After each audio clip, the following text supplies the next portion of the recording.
I love to play more than anything they do in the world. When Wayne Gretzky was diagnosed with a herniated disc in September, he feared his playing career could be over. A career that rewrote the NHL record book and established him as an all-time hockey legend. But back he came in mid-season, and as he rounds into top form, he leads the Los Angeles Kings into the first round of the Stanley Cup playoffs. The Great One and company take on the Calgary Flames today in Game 1 of the Smythe Division Semifinals.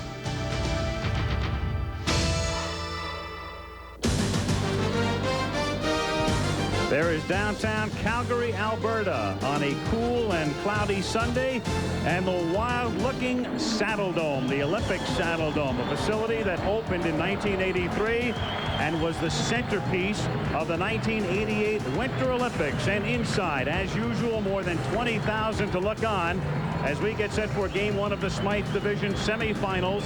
The Los Angeles Kings, as they come out onto the ice with first-year coach Barry Melrose, taking on the Calgary Flames. I'm Al Michaels. Welcome to Calgary. We think this will be a very intense, physical, and very exciting series. Los Angeles against Calgary in a best-of-7. As far as the Kings are concerned, they are in their 26th year in the National Hockey League. Their owner, Bruce McNall, has emptied his wallet. He did it in 1988 when he brought Wayne Gretzky in from Edmonton. But to this day, the Kings have never advanced past the second round. Will this be the year with a healthier Gretzky and Luc Robitaille having a career season and all of the rest? As far as the Calgary Flames are concerned, this is a team that won the Stanley Cup in 1989, but they were knocked out in the first round of the playoffs in 1990, knocked out in the first round in 1992, didn't even make the playoffs last season, hired Dave King. They finished second in the Smythe this year. The magic number is 16. 16 teams right now remain in contention for the Stanley Cup. The first team to win 16, 4 wins in each of 4 series between now and June, wins the Stanley Cup. With me, the former Ranger goalie John Davidson, who played in a lot of Stanley Cup games. John, what is the basic difference between Stanley Cup playoff hockey and regular season hockey? Well, Al, first of all, I think it's easier to get ready for the playoffs. It's easy to get focused. If you ever saw a great regular season game, players and fans would always say, man, that was just like a playoff game. Well, right here, this is the real deal. This is playoff hockey. Intensity's higher, hitting's always harder, and maybe the biggest key of all is the goaltending. It better be good or you have no shot. Well, Calgary is Mike Vernon. He's already won a Stanley Cup, but the Kings have had a very unsettled goaltending situation. It wasn't until yesterday that Barry Melrose even announced that Kelly Hrudey would be his goaltender. Well, it's a long grind when you get into the goaltending situation. You can play for every second day for 2 months if you win it all. Kelly Hrudey is the only goaltender with Los Angeles that has goaltending experience in the playoffs, 64 games worth.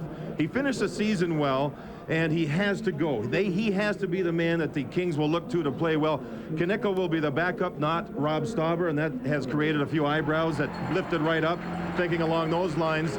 If you look at Kelly Hrudey, he's got to play well for this hockey club. Calgary knows that. You watch early in this game, they are going to shoot at him from every angle.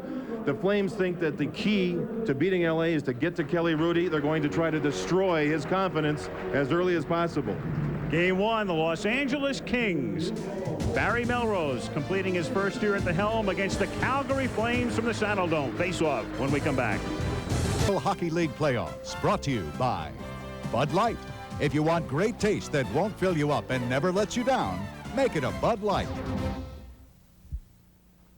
All right, we'll get out to the Kings and the Flames in just a moment. But first of all, let's update and tell you what else is going on in the Stanley Cup playoffs. Who is facing who on the road to the Stanley Cup championship? The Penguins can tie a playoff record with their 12th consecutive victory today. The Islanders in Washington, the road team won all 7 games during the regular season. Buffalo and Boston. Buffalo hasn't won a playoff series since '83. The road team won 6 of 7. Montreal and Quebec as well. Norris Division, St. Louis and Chicago. Brett Hull with just 2 goals against Chicago this year. And we'll give you highlights of that game in a moment. Toronto, Detroit, great seasons for both teams. St. Louis and Chicago. Brian Noonan, he's the story. Takes the feed here, tips this one home. His 3rd goal of the game. He had 6 during the regular season. And the Hats come flying out onto the Chicago Stadium ice as Noonan gets his first career playoff hat trick. And there, Denny Felsner converts his first career goal in the National Hockey League. And it comes in the playoffs. And right now, this is the tight one. 3-2 is the score. after 2 periods. Noonan with the hat trick. We will see you between periods as well. But right now, we want to take you back out to the Saddle Dome and rejoin Al Michaels and John Davidson standing by. It's the Flames and the Kings. All right, John, game 1. The Calgary Flames, by virtue of their second-place finish and the Kings' third-place finish, own home ice advantage in this best-of-7 series. Games 1 and 2 here, 3 and 4 in L.A., a 5th if necessary back here. 6 would be in L.A., and a 7th game would be played here. John Davidson and I were talking about Kelly Hrudey, and he will clearly, I think, be the key to the Kings' fortunes over the next, well, what they hope to be 2 months. Kelly Hrudey is an acrobatic-styled goaltender. At the other end of the ice, the more experienced Mike Vernon, who has 70 games experience of NHL hockey in the playoffs, is more of a classic stand-up goaltender, Al. It'll be very interesting to see exactly what Los Angeles does to try to beat Mike Vernon. Will they try the lateral type passes across to get him to move out and open up quite a bit? This will be a very interesting battle. Barry Melrose, 36 years old, coached the Adirondack Red Wings to the American Hockey League Championship last year. And here we go. The Kings start with the Gretzky line. And Calgary wants to match up with a line centered by Joel Otto, number 29, who will be Gretzky's shadow throughout the playoffs. Kings in black. This is Thomas Sandstrom sending one in to Gretzky, who loves to set up behind the net. To Sador, who scores! So the game is 16 seconds old, and Daryl Sador, a rookie, has scored to put Los Angeles on top 1-0. A dream beginning for the Kings. Absolutely. Wayne Gretzky's always behind the goal net. That's exactly what he likes to do. Set up his office. He takes the pass right out to Sador, the defenseman, and one shot on goal, 1-0 Los Angeles. The Flames players have got to stop Gretzky from getting the puck behind the net. If he does, the Kings will be in great shape as far as setting up scoring chances. He needs the puck behind the goal. This is Paul Ranheim carrying it in over the blue line. Ranheim circling behind the net, and then he falls down, checked by Huddy. It comes back into the corner. This is Frank Musial sending it in around the boards. Ashton can't control it. Robitaille swipes at it, and Robitaille gets it across the blue line. And as Fleury puts it back in, offside is called. So we played 45 seconds. Another look at the goal. L.A. on top, 1-0. Al, the key for L.A. when Gretzky's on the ice, get him behind the net. Look at Sandstrom. What does he do with the puck? Immediately behind the goal. Who's there? Wayne Gretzky. Now he can see everybody in front of him. Goes to one side to dish the puck off to the defenseman. He's not picked up. And just like that, 1-0 with Sador scoring. The Kings will put Gretzky behind the goal. They'll put the puck there blind, knowing he's there, and Calgary's got to stop that. Sador scored 6 goals during the regular season. Now the Kings with a line featuring a lot of speed. Granato, Millen, and Donnelly, and the puck came outside the blue line, and we have an offside. You're looking at Alex Zhitnik, one of the players as a young defenseman with Los Angeles that will try to add a lot of offense to beat Calgary's squad. Calgary's a defensive team. Los Angeles is an offensive club. And with young defensemen like Zhitnik and Sador, as we've already seen, they'll try to add as much offense as possible. Kings on top on Sador's goal with assists to Gretzky and Robitaille coming at 16 seconds. This is Jari Kurri. And an offside against the Kings, so already 3 offsides in the game, 1 minute and 11 seconds into it. Let's take a look at the scratches for today's game. For the Kings, Rob Blake injured his back 2 weeks ago against Minnesota. He is a very big key for them. Won't play today, probably won't play Wednesday. They hope to have him back over the weekend in L.A. Rob Stauber, who had a chance to be the #1 goaltender as of Thursday night, is now #3. We talked about that during the pregame show, and you saw the others. Now for Calgary, here are their scratches, headlined by the Russian Sergei Makarov, who has somehow worked his way into Dave King's doghouse, and the rest. You could say the Chateau Bow Wow. Yes. The doghouse. He just has not played well for Dave King. He did not have the work habits that Dave King wants. Dave King wants a commitment for his Flames, offensively and defensively. Makarov did not give that to him. You look at Jari Kurri, one of the great two-way hockey players ever to play the game. This is Suter sending it by Johansson, and then Waters couldn't keep it in at the point. Zhitnik over to Curry, and it comes back into the Los Angeles zone. Zhitnik, who played on the gold medal winning team in the Olympics last year, the unified team, the former Soviet team, number 2 for Los Angeles. Calgary coming back the other way. Theron Fleury can't control. Fleury led the team in scoring this year with 100 points. Millen sends it up past Yari Curry and all the way down the ice, and we'll have an icing call here with 18:08 to go in the first period. Early in this game, you can see that Dave King's team looks to be the more uptight of the two clubs. Dave King this morning went for a jog like he normally does before a game. At 1 o'clock beginning here in Calgary, local time. You don't see many games in the afternoon in the NHL. However, he's a coach that has had a lot of interest and a lot of experience coaching international hockey, and he was saying 1 o'clock starts easy. Heck, when we played Olympic games, sometimes they had 10:30 in the morning beginnings. They shouldn't bother us at all. But his team early looks uptight. Kings on top 1-0. 2 minutes into game 1 of this best-of-7 series.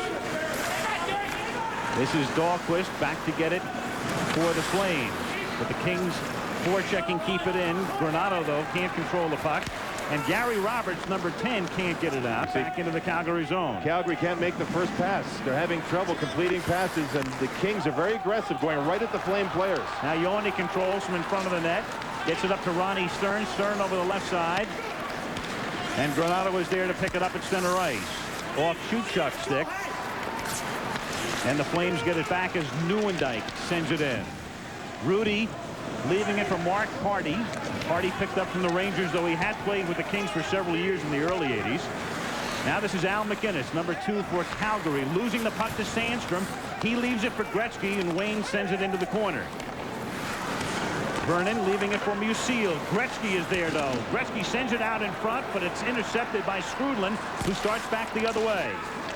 Ranheim picked up by Sador, and the Kings clear the zone.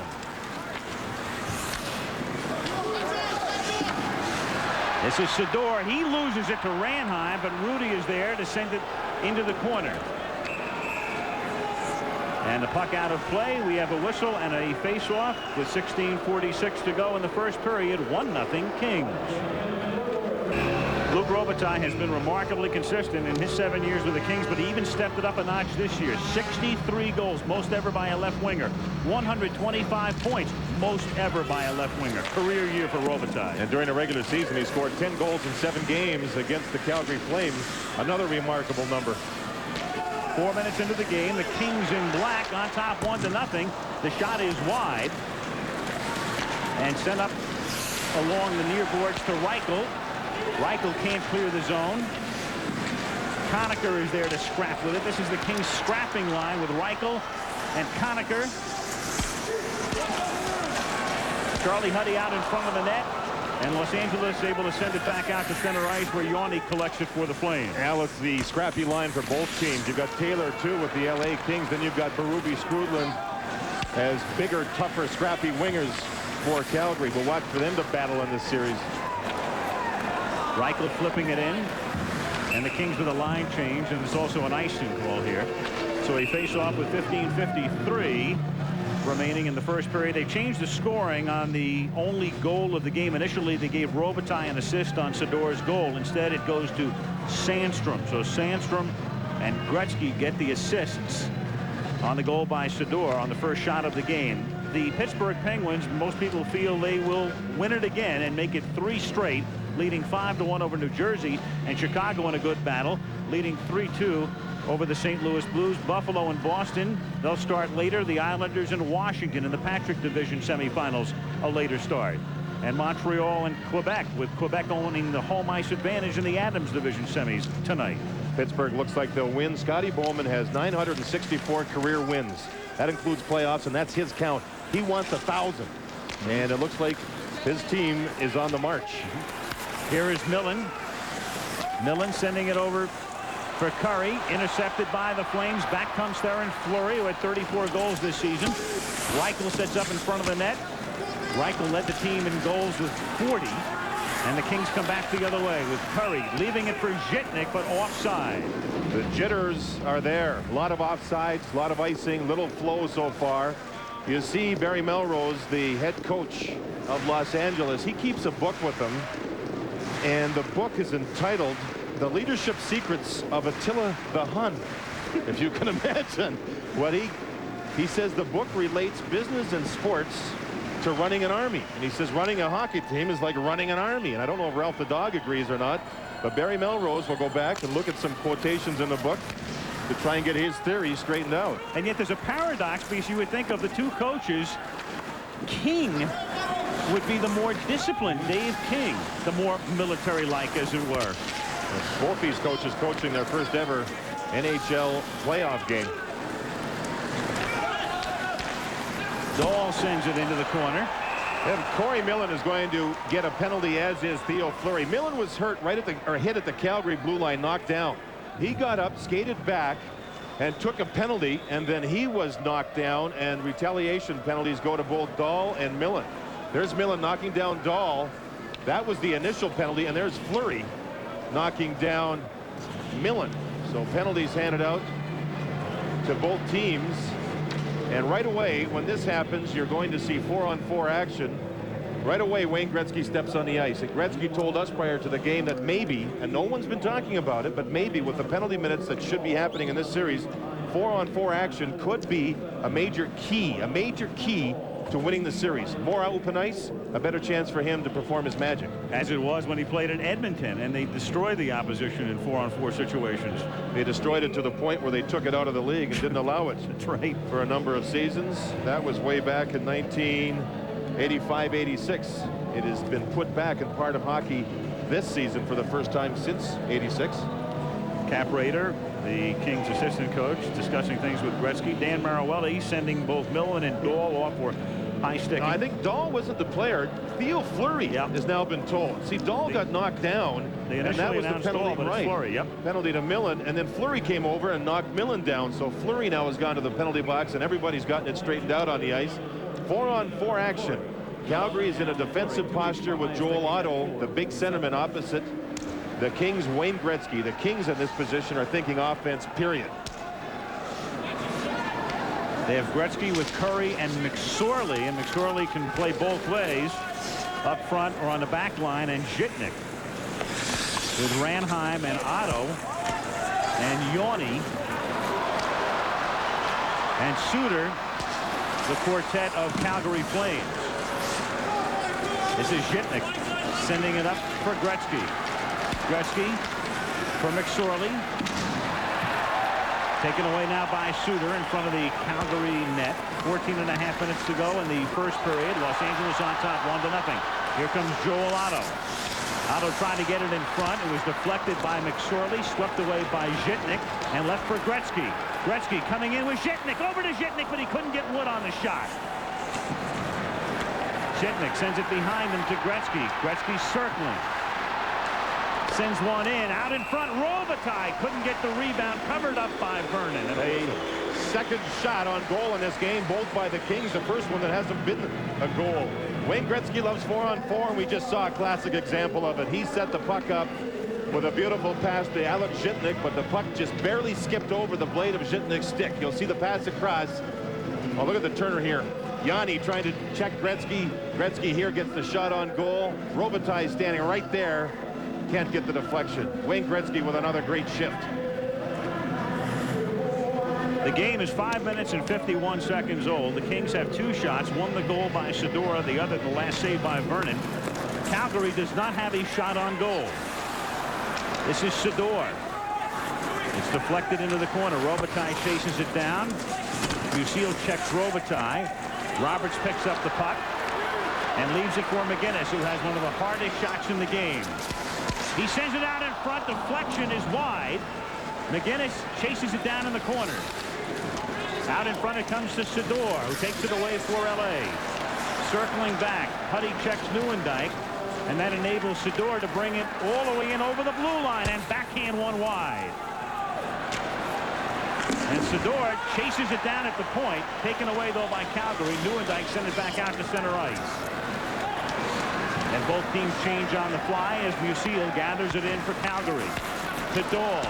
Nice pass up ahead to Reichel. His shot is wide. Ashton chases it down. Ashton came over from the Flyers in mid-year. Out in front to Reichel. And his shot is wide to the right. And then cleared out by Jari Kurri. Now Reichel, who had 40 goals this season, sends it in around the boards. 7 minutes into the game. Kings on top 1-0. Here comes Millen. He stops. He shoots. It's off the shoulder of Vernon. And then high off the glass. Comes out to the point. The Kings are able to keep it in. Out in front. The skittering puck swept aside by Vernon. Sandstrom slaps at it. Gets control of it. Sandstrom checks behind the net. Still has control, though. Sends it out in front. But no King is there. Instead, it's Reichel coming back the other way for Calgary. And he sends it into the corner as the Flames and Kings both change on the fly. That was the best shift of the game. You can see now the players are settling in. There's been some hits, some good skating. The passing a little bit better now. 12:20 to go. Opening period. Game 1. Best of 7. Kings on top 1-0. If you joined us late, Daryl Sador scoring for LA 16 seconds into the game. Calgary still looking for its first shot on goal. Rudy does not have a save yet. Out in front, it's taken away by Sandstrom. Here comes Sandstrom with Gretzky. 2-on-1. Gretzky in over the right side. Leaves it for the trailer. Robitaille back to Gretzky. Hits the side of the net. Sandstrom keeps it in for LA. Tries to send it in to Gretzky behind the net. Wayne taken out of the play by Yoni, but Robitaille is there. Up the middle it comes. Hardy with a slap shot. Deflected to the left. Picked up by Gretzky. He sends it to Sandstrom. It's blocked in front. Sandstrom gets it back. Out in front to Robitaille. Robitaille wheels. His shot wide to the left. And Yoni finally clears the zone. He sends it all the way down. If Waters gets there first, it'll be an icing, and it is. With 11:24 to go, Waters gets into it for the moment. Waters is only playing because Blake is hurt. He was the guy on the bubble. And they break it up quickly, and the Kings on top 1-0. He's 32 years of age. He's a smiling guy today, 50% owner of a horse that won $285,000 last night. The Hong Kong Cup. A horse by the name of Glenn Kate. And it looks like Gretzky's flying out there right now. He is unstoppable so far in the first period. Co-owned by Bruce McNall, the two involved in a partnership, and they own a lot of thoroughbreds. Kings on top 1-0 with 11:15 to go in the first period. As Zhitnik keeps it in at the point. In behind the net to Conacher. Conacher ridden out of the play by Skrudland, but still scrapping for it. Tries to get it up to Taylor, but Ashton gets his stick on it and sends it all the way down the ice. The Flames still do not have a shot on goal. If you're relatively new to hockey, they've taken some shots at the Kings net, but none of them have been on goal. In other words, it has to go in, even though they've taken some shots at Rudy. So Rudy does not have a save yet. That's another example, Al, as to why the shots aren't getting there. Calgary's an uptight hockey club here in the first period. Shots are going wide, passes aren't connecting. Here's Neuendijk centering it, and they couldn't get their stick on the puck. Ronnie Stern out in front. Stern fanning on the shot. It comes all the way back to Dahl, who sends it up along the left side to Suter, but he's taken out of the play by Jimmy Carson. Diligent checking here by Los Angeles. Including Sador behind the net. And here's a shot. Rudy makes his first save.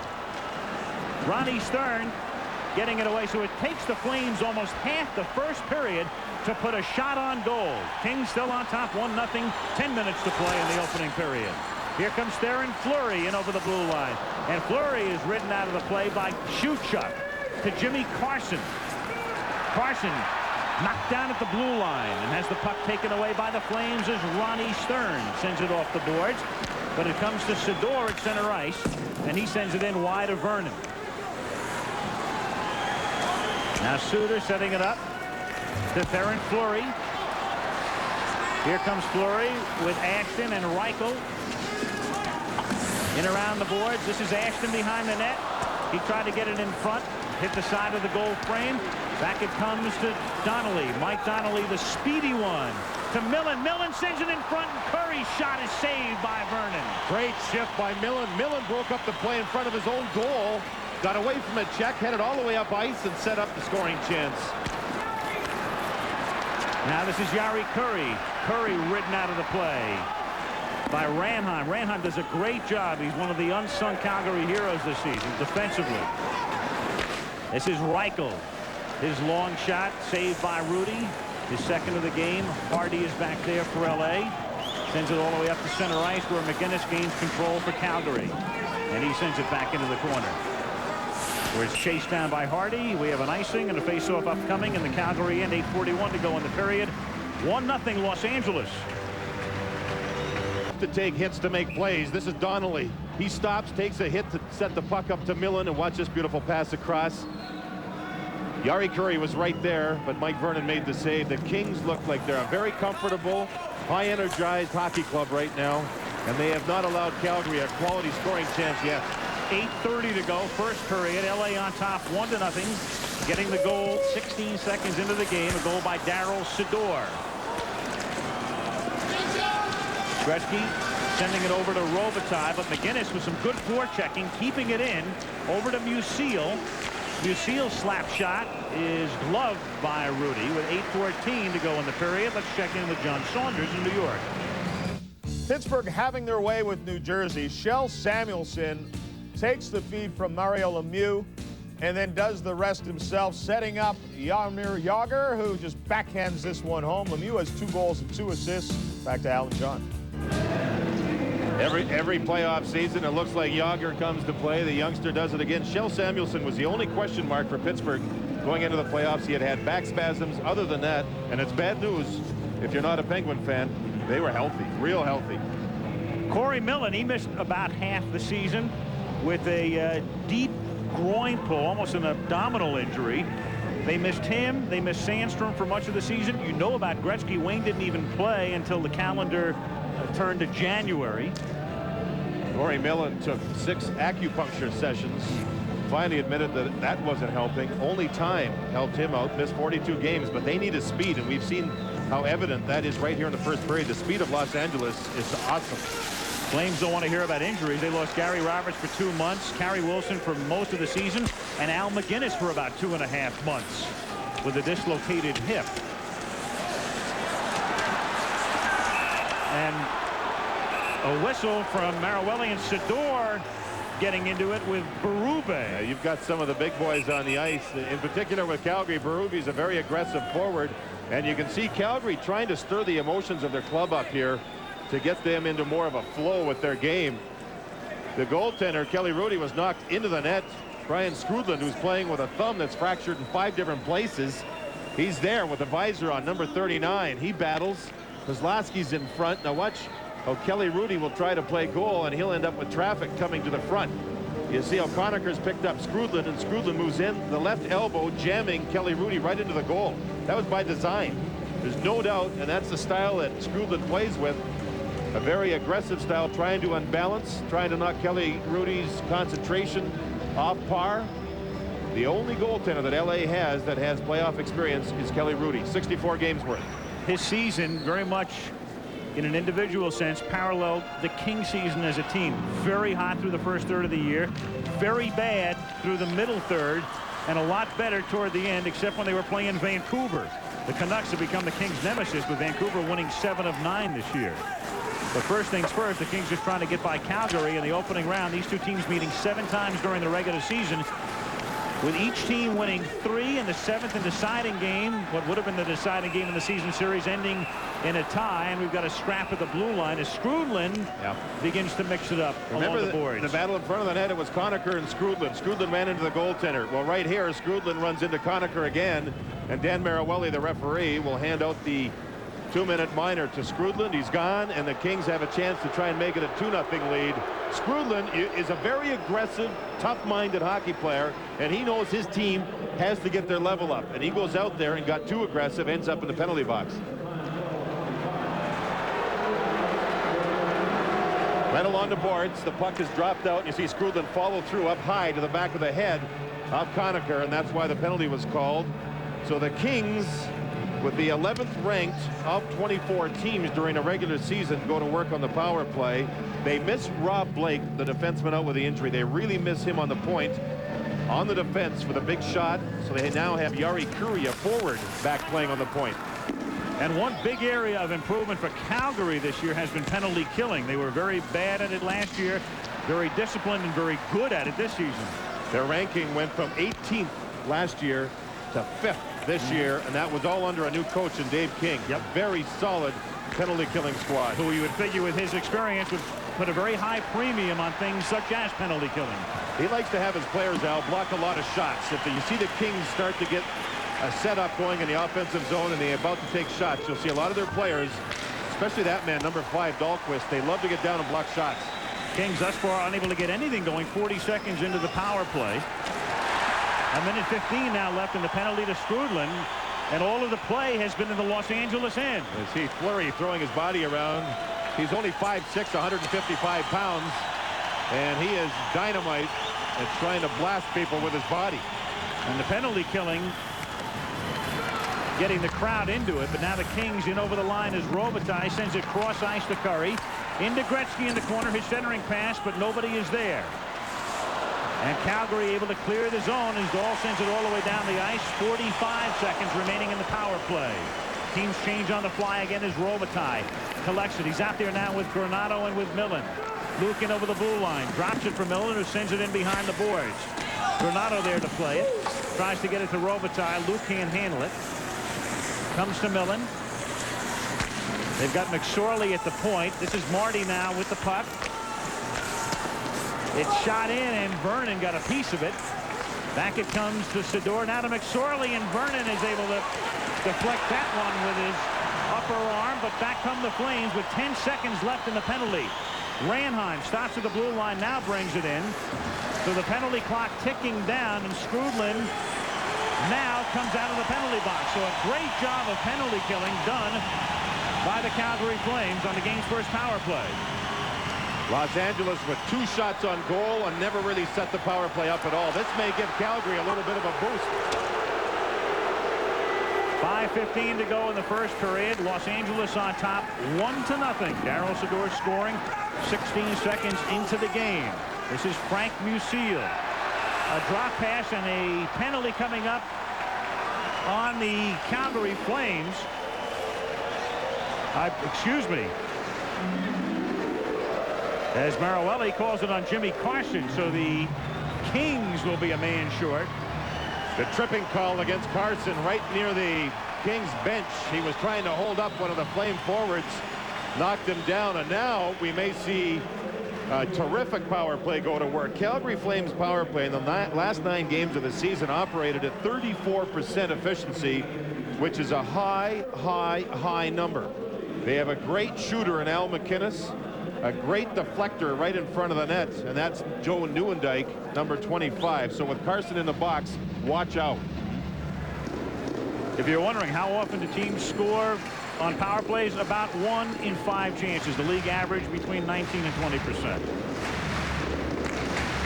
Budweiser scoreboard. Pittsburgh leading New Jersey 6-2. Game 1 there. St. Louis now leading Chicago 4-3. Chicago won the Norris, and the Blues eked into the playoffs at the end, finishing 4th in the division, edging out Minnesota. This is Charlie Huddy trying to clear the zone, and he does. So Carson in the penalty box for another minute and 40 seconds. 4:45 to go. Opening period, 1-0 Kings. This is Roberts sending it into the Los Angeles zone. Reichel chases it down. McInnes keeping it in. Kings try to clear it, and they do. Again, it's Huddy sending it down the ice, and Vernon is there to flip it along the near boards to Fleury. Now Ranheim to Nieuwendyk. Nieuwendyk in the corner. Try to get it out to McInnes, but Gretzky out there killing a penalty. Wayne gets control of it, sends it to McSorley. He leaves it for Dave Taylor in his 16th year at the age of 37. Taylor and Suter scrapping for it. Kings try to keep it in at the point, and do with a minute to go in the penalty. Conacher keeps it in.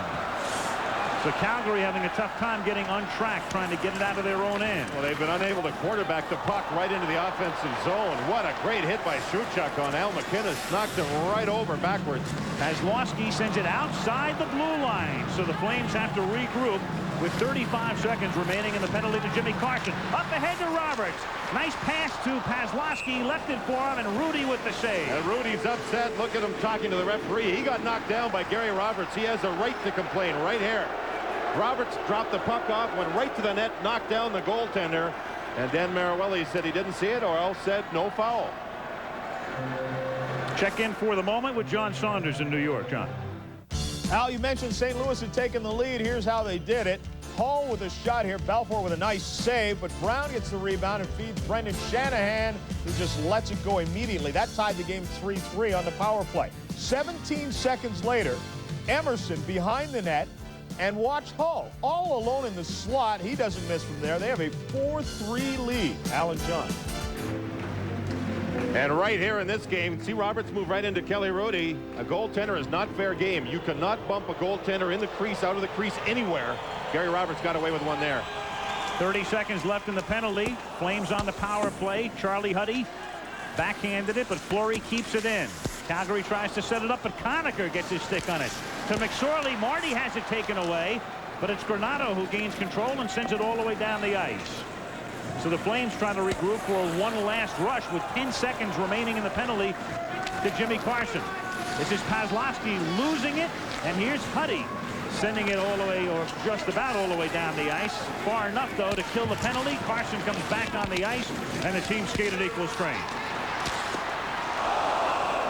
And Kelly Rudy gloving it. What is the 5th shot on goal for the Flames in this first period? The Kings with 7. We have 2:59 remaining in the first period in Calgary. Still 1-0 LA.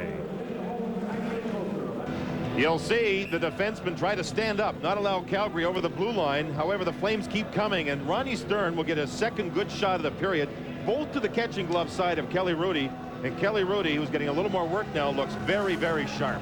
Gretzky and Otto on the faceoff. Otto wins almost every faceoff he's involved in the LAN, and this one goes in on Rudy. Rudy with a stick save, cleared by Waters. In this first period, we're seeing Gretzky's line have a lot of success against Otto's line, and this will be a key matchup, I think, all throughout the playoff series. Bruce McNall on the left side, and Roy Malacher, the president of the Kings, on the right side.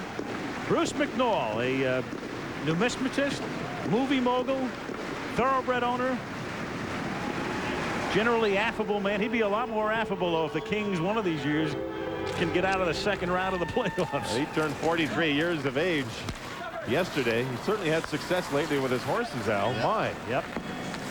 Now we'd like to see the same with his hockey club. Gretzky told me, he said, listen, people are underrating our club. We have a very, very good team, and they are playing one great period of defensive hockey and offensive hockey, both ways here in the first period. 2.5 minutes to go in the first period. 1-0 Los Angeles. This is Sandstrom taking the puck at center ice, but he loses it. And Otto sends it across ice for Ashton, but Huddy is there to swipe it out to the neutral zone and then back in by the Flames as the teams change on the fly. Huddy sending it up along the far boards, picked up by Zhitnik, the rookie. All the way in, his shot from out in front, saved by Vernon. Otto collects it, sends it up to Theron Fleury. He's got Dahl with him on the right side. Leaves it for Dahl. He goes into the corner, loses the puck. Otto in behind the net. Ronnie Stern can't handle it, comes out to the point. Suter sends it in very wide, and it's picked up now by Donnelly. And Donnelly sends it all the way down into the Calgary zone, and an icing call. 1:40 to go in the first period. Wayne Gretzky and the Kings on top, 1-0. The Dodge intermission report after the first period. Scores and highlights and a live interview with number 99, who has said that he was very concerned. He thought it could be career-ending when his back injury was diagnosed. He got 6 opinions. 3 doctors said surgery. 3 said no surgery. He opted for no surgery. Didn't know what would happen, and by the early part of January, he was able to get back into the lineup. The herniated thoracic disc high in the spine, and if they had to do surgery, they had to go through the front of his body to do the surgery, and he said, wore a back brace for 25 games, got rid of it, just hated the thing, and he's back. 1:35 remaining in the opening period. Kings on top. Granato skating all the way in. Yanni is there with him, and Roberts takes it away. Penalty upcoming to Dahlquist. He took the shot on goal in the Kings zone, missed the net, was hit. Then he got up and took down one of the King players. So it's an offensive zone penalty, and the Kings will get their second power play of the period. They were 0 for 1 and never got close to really getting anything going. 2 shots, but nothing of the quality variety. Good aggressive hit right there on Dahlquist. Now watch Dahlquist get up on Shuchuk, pull his stick, yank it right out of his arm. That's a penalty. Tough to play hockey without the stick. Yes. So you see why the penalty and why Dahlquist is in the zone. If Shuchuk does not take the body, he ends up not creating a power play for his team. Great play. It comes with 1:26 remaining in the period, so it would carry over for 34 seconds into the second if the Kings don't score. LA on top 1-0.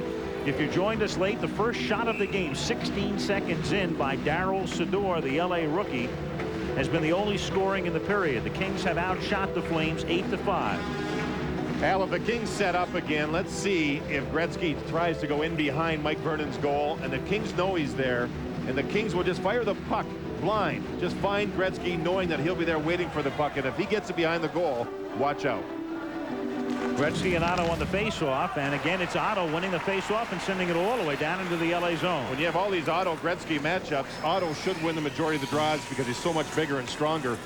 The faceoff's not a strength of the Kings. It is definitely a strength for Calgary. This is Gretzky sending it over to Sandstrom. He leaves it for Robitaille. Luke in behind the net has it taken away, and Zhitnik is able to keep it in at the blue line. And then Gretzky tried to get it behind the net to Robitaille, intercepted by the Flames and cleared the length of the ice. 45 seconds remaining in the period. The Kings on the power play leading 1-0, and again taken by the Flames in the neutral zone and flipped all the way in by Dahl. McSorley back to start the Kings up ice. Up ahead, this is Corey Millen. Millen skating in with Donnelly. Gets it to Donnelly. Donnelly in behind the net and falls down, and Dahl then takes it away. Dahl up to Ashton. He clears the zone. 22 seconds remaining. Now Suter comes in over the blue line, but we've got a whistle. Well, Theo Fleury is going to be called for a big body check right at center ice. He thinks he's getting the penalty, but actually he's not. It is Dahl who's going to get the penalty. Calgary will be 2 men short. Wow, you see that. 59, make that 19.4 seconds to go in the period. And Dahl, who threw a heavy body check on the far boards, has been given a minor, and Los Angeles now will be able to finish this period with a 2-man advantage. On the far side of the ice, Dahl, this is Fleury. That was not called. Fleury thought he was getting a penalty for that particular play. It was prior to that along the boards when Dahl threw a real hard hit into the boards that he was given the penalty.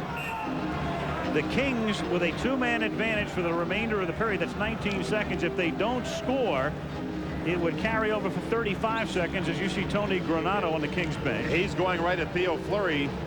2 agitating players in Fleury, number 14 for Calgary, and Tony Granato, number 21 for Los Angeles. They are starting to battle. The subplots are starting to grow here as this series begins. And they will over the next week and a half, even 2 weeks if it goes 7.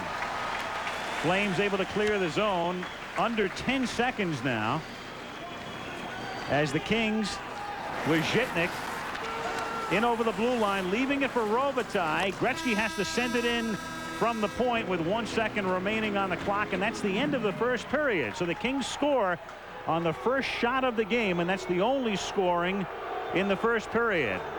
Barry Melrose coaching his first ever Stanley Cup game. Dave King coaching his as well, and Los Angeles leads by a score of 1-0.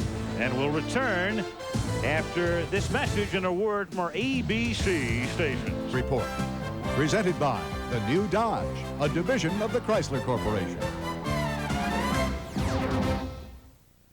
Welcome back again to New York and the Dodge Intermission Report. I'm John Saunders. Right now, though, we want to take you back out to Calgary in the Saddle Dome, where Mark Jones is standing by with a great one, Wayne Gretzky. All right, thanks a lot, John. The score 1-0, and Wayne, hey, 16 seconds into the game, you guys get out of the gate quickly. Surprised by your quick start? Well, a little bit. When you're playing on the road, you don't expect to score early, but what we tried to do off the face-off was just get it in their zone, and we won the draw, and we got it in. And Darryl's played well for us all year long. He's only 20 years old, and he scored a nice goal. Now, one of the key matchups for this series, of course, is you against Joel Otto and him checking you, a big, tough guy. Were you surprised at the open ice space that you seemed to have in that first period of play? Well, I know that Otto's a very good hockey player, and he's very good defensively, and he's strong, and he's obviously a lot bigger than I am. So what I have to do is try to be elusive and try to be where he's not going to be, especially in the offensive zone. In the defensive zone, obviously, I got to play my position, but I got to kind of roam around and get out of his way in their zone. Kelly Hrudey got the nod as the starting goaltender. Was the team rattled at all by the late announcement of him getting the start? He played well in that first period. No, not at all.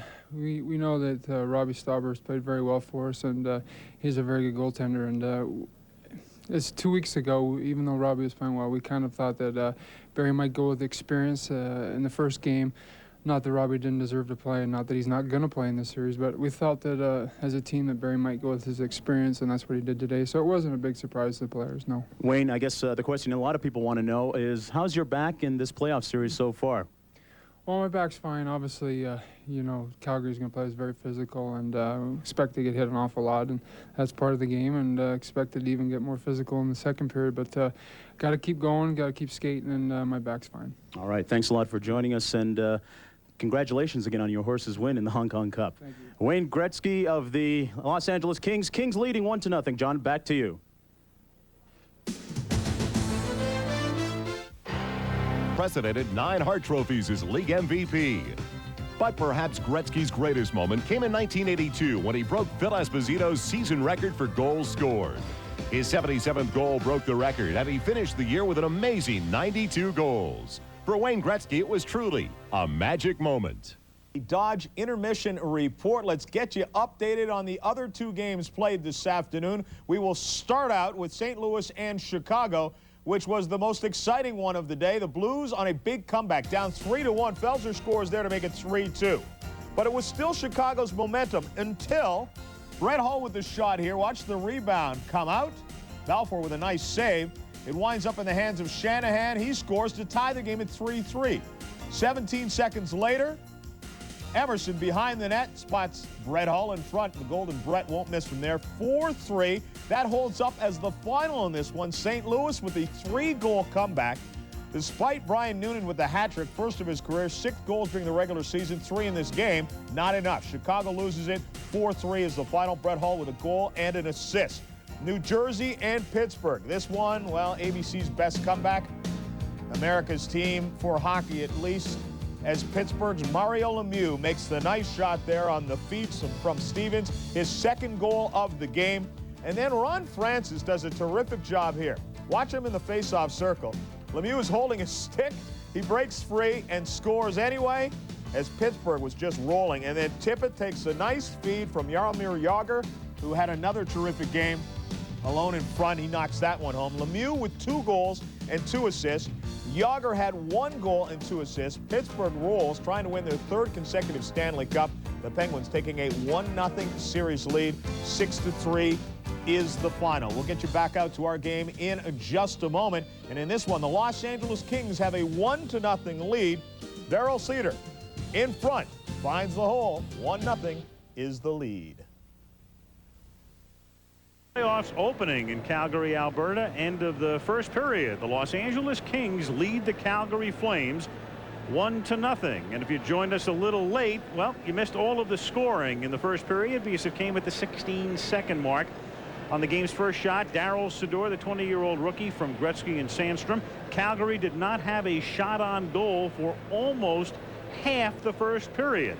Los Angeles outshot the Flames 8-5, and Gretzky's point, the assist on Cedar's goal, the 307th career playoff point for the great one. John Davidson here to analyze how the Kings took the lead. Well, let's look at that first 16 seconds from start to finish. This is Gretzky on the face-off circle.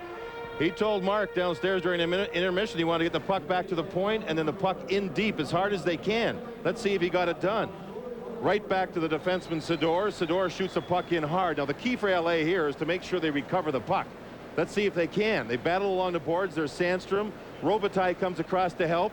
They continue to battle for the puck. Finally, it's loose. Now if we hold it there, look at Sandstrom on the puck and look at all the Calgary eyes. They're going right towards Sandstrom. Where's Gretzky? He's back, setting up in his office behind the goal. Sandstrom slaps the puck in behind. There's Gretzky. Now, the key here, if we stop it, is look at Gretzky's head. He can look anywhere he wants and find open people. And from this direction is going to be Sador, the defenseman. Gretzky sees everybody in front of him. Perfect pass, perfect shot. 1-0 lead. Los Angeles on a set design play. Very well designed. Al Michaels, John Davidson back in the Saddle Dome again. So the Kings are on the road, but you know, no coach will say you just want to come away with one win. But clearly, whether it's basketball or baseball or hockey, if you give up the home ice advantage to begin with, you get it back by splitting on the road. Yeah. So the Kings look to win 1 of 2 here in Calgary. Absolutely. And watching this first period, the Kings were by far the more comfortable team. A very puck pursuit team going right after any of the Flames who had the puck. And they played at will, it seemed to me, as Calgary never got their offense going. You wonder about not having Rob Blake in the lineup. Would Calgary try to feed like sharks against maybe what the weakness of the Kings would be? The way the Kings forwards, Al, during that first period came all the way back, surrounded Kelly Hrudey's goal and helped out. They are playing a solid team game to this point. That has to be the most encouraging thing, because Blake has been their best defensive defenseman, and he has had a bad back for 2 weeks. He has done a little bit of skating, was scratched today, will probably not play. I mean, it's doubtful that he'll play Wednesday. The Kings hope to have him back by Friday for Game 3 at the Forum. Daryl Sador, one of the very rare first-round draft choices who've worked out for the Kings. And, well, there's a qualifier there. The Kings, through their existence, have had very few first-round draft choices, period. But he was the #1 pick in 1990, and he's one of the reasons, he and the way Zhitnik came along, that Paul Coffey was traded in midseason to Detroit. These are both character kids, too. You know, you take a guy like Sador, he was the captain of his junior team in winning the Canadian championship the last 2 seasons. He slides in, gets ice time. With Coffey traded, the ice time probably went up by a good 20%, which helped the players. And Barry Melrose, who likes an aggressive hockey club, has played a disciplined game so far, more disciplined than Calgary. He's had things go his way. And maybe, Al, the biggest key of all, Wayne Gretzky. He's on top of his game, and when he gets on top of his game, not very often does he get stopped. Kings in black on top. The Kings with a 2-man advantage for the next 27 seconds, and then a 1-man advantage for the next minute plus. So the Kings skating 5-on-3. Gretzky tried to get it over to the left side, but gets the puck back off Yanni's stick to Sandstrom. He sends it up the middle to Zhitnik, who fakes the slap shot, circles in, deflected in front, sends it back to the point. 5 seconds remaining in a 2-man advantage. Sandstrom over to Gretzky. His shot is saved by Vernon. Back it comes to Wayne. 1 man out of the box. That's a 1-man advantage now. Sandstrom's shot is saved, cleared by Calgary. Kings with a 1-man advantage for the next 55 seconds. We talked during the first period, the Flames love to block shots. They did block 1, and 3 different players ended up dropping down, forcing Los Angeles not to shoot, but to try and make the extra pass. Kings 5-on-4. Flames send it all the way down again. 40 seconds remaining in the power play. First minute, second period, 1-0 Los Angeles. Millen sends it to Granato. He circles in his own end. Tony in over the blue line. Loses the puck.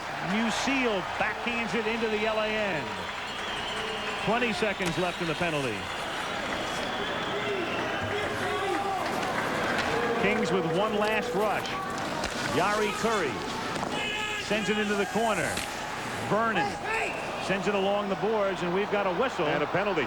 And a penalty coming up. The goaltender cannot put the puck directly into the stands. If he fires the puck and it hits either an opposition player or ricochets off the glass into the stands, it's an okay play. But Mike Vernon had a puck that was rolling. He chopped at it with his goal stick.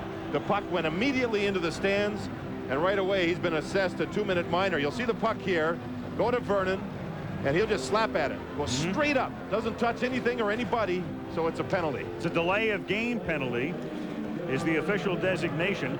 The Kings will have a 2-man advantage, but for only 6 seconds, and then a man advantage for 1:54. See if the puck is rolling here. Yes, it is. That's the reason why it went right into the stands. And you see Donnelly, the referee, in that case, at least trying to get the referee to make sure the call's made. It was. I don't like that rule. I think it's an unfair rule to goaltenders. You see defensemen do it all the time, and they're never called. But it is a rule, and that's the end of that.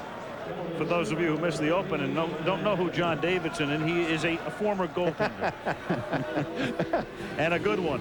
Kick save and a beauty. That's where it started, right? That's right. Right in New York. Barry Melrose replaced Tom Webster. Webster had coached the team for 3 years. Kings in the last 3 seasons have been eliminated from the playoffs by the Edmonton Oilers, but that old nemesis is gone. The Oilers not in the playoffs this year. Right now just trying to get by Calgary, and the winner of this series faces the winner of the Vancouver-Winnipeg series. Donnelly's shot saved by Vernon as the penalty expires, the first penalty, and now the Kings will have a one-man advantage for the next 154. Let's take a look at the Smythe division standings. That's the way the teams wound up. Vancouver won the division for the second time in a row with 101 points. Then the Flames, who finished 5th last year, finished 2nd. The Kings with 88 points. That was 11th best in the league with 24 teams. Calgary had the 9th best record. Winnipeg a point behind. So what it means in the playoffs, 2 plays 3, Calgary and LA, 1 plays 4, Vancouver and Winnipeg. And there it is. Vancouver and Winnipeg start their series tomorrow night at the Pacific Coliseum. Home ice advantage, of course, to Vancouver for winning the division. Here's McSorley. Kings on the power play. His slap shot is blocked by Ranheim and sent out. Block shots again. Ottawa's beaten on the draw, on the faceoff by Corey Millen cleanly. But again, Calgary blocked shots. And the Kings power play has got to get used to that here. They haven't dealt with it well so far. They've got to find a way to either fake the shot, allow the plane player to go down and move around him, or get the shot up over top of the body as it slides down. Again, Millen won the draw clean, beating Ottawa. Ottawa's a great face-off, man, but watch Millen beat him. Now watch the shot by McSorley and the players go down. There. You've got to get the shot up over top of the sliding players. Either that or fake it and go around them. Melrose's Kings with a man advantage for the next 136. The penalty to Vernon being served by Brent Ashton. Long shot in on Rudy, and Kelly makes an easy save. His 6th of the game. Now Zhitnik sends it up to Gretzky. Gretzky skating in with Curry and Sandstrom. Curry's shot is wide. Robitaille can't control, and the Flames clear the puck. 1:10 remaining in the penalty. Ranheim in the corner, scrapping for it with Zhitnik. Picked up by Skrudland. Skrudland has it taken off his stick by Curry. A minute now remaining in the penalty. Curry tries to send it in. Fleury got his stick on it to knock it down, and Suter starts back in for Calgary. Skates by Curry out in front and scores.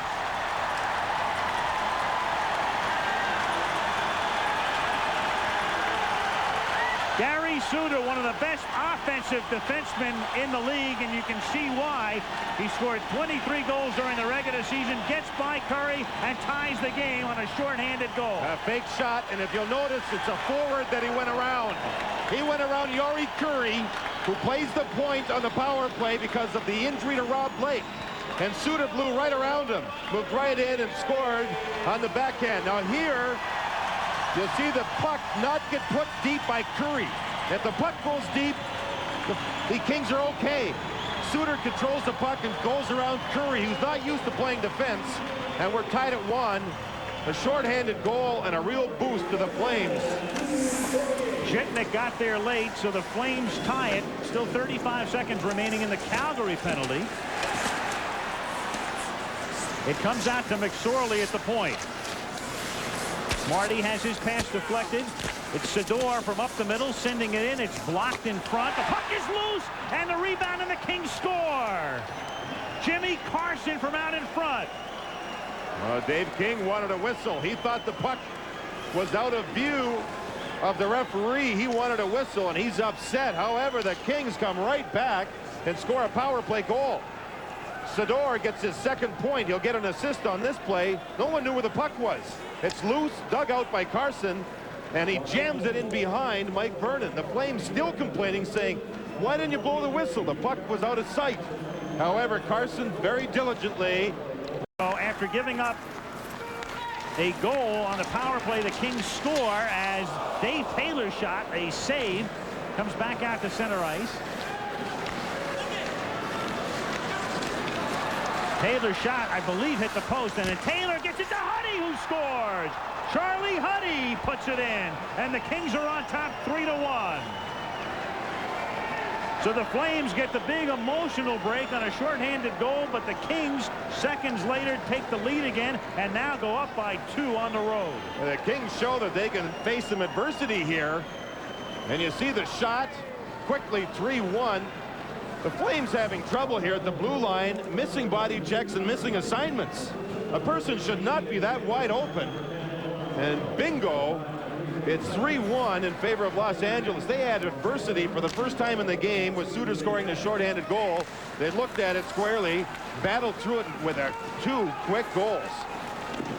16:15 remaining in the second period. 3-1 Los Angeles.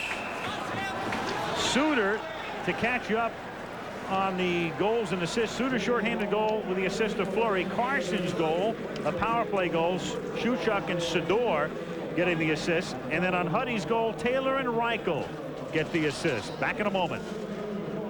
Robitaille controlling the puck for the Kings for the moment behind the Calgary net, but the Flames come back the other way with Ranheim skating in with Otto. Leaves it for Joel Otto. His shot is deflected, and back comes Gretzky. He's got Sandstrom on the right wing, Robitaille on the left. Luke chases it down in the corner. Checked by Dahl. Gretzky trying to pry it loose. Gretzky trying to kick it out to the point, but back come the Flames with Otto sending it over for Dahl. By him, but Ashton is there to collect it and send it into the corner. A little more than 15 minutes to go in the second period. The Kings scoring 2 goals in 24 seconds and leading 3-1.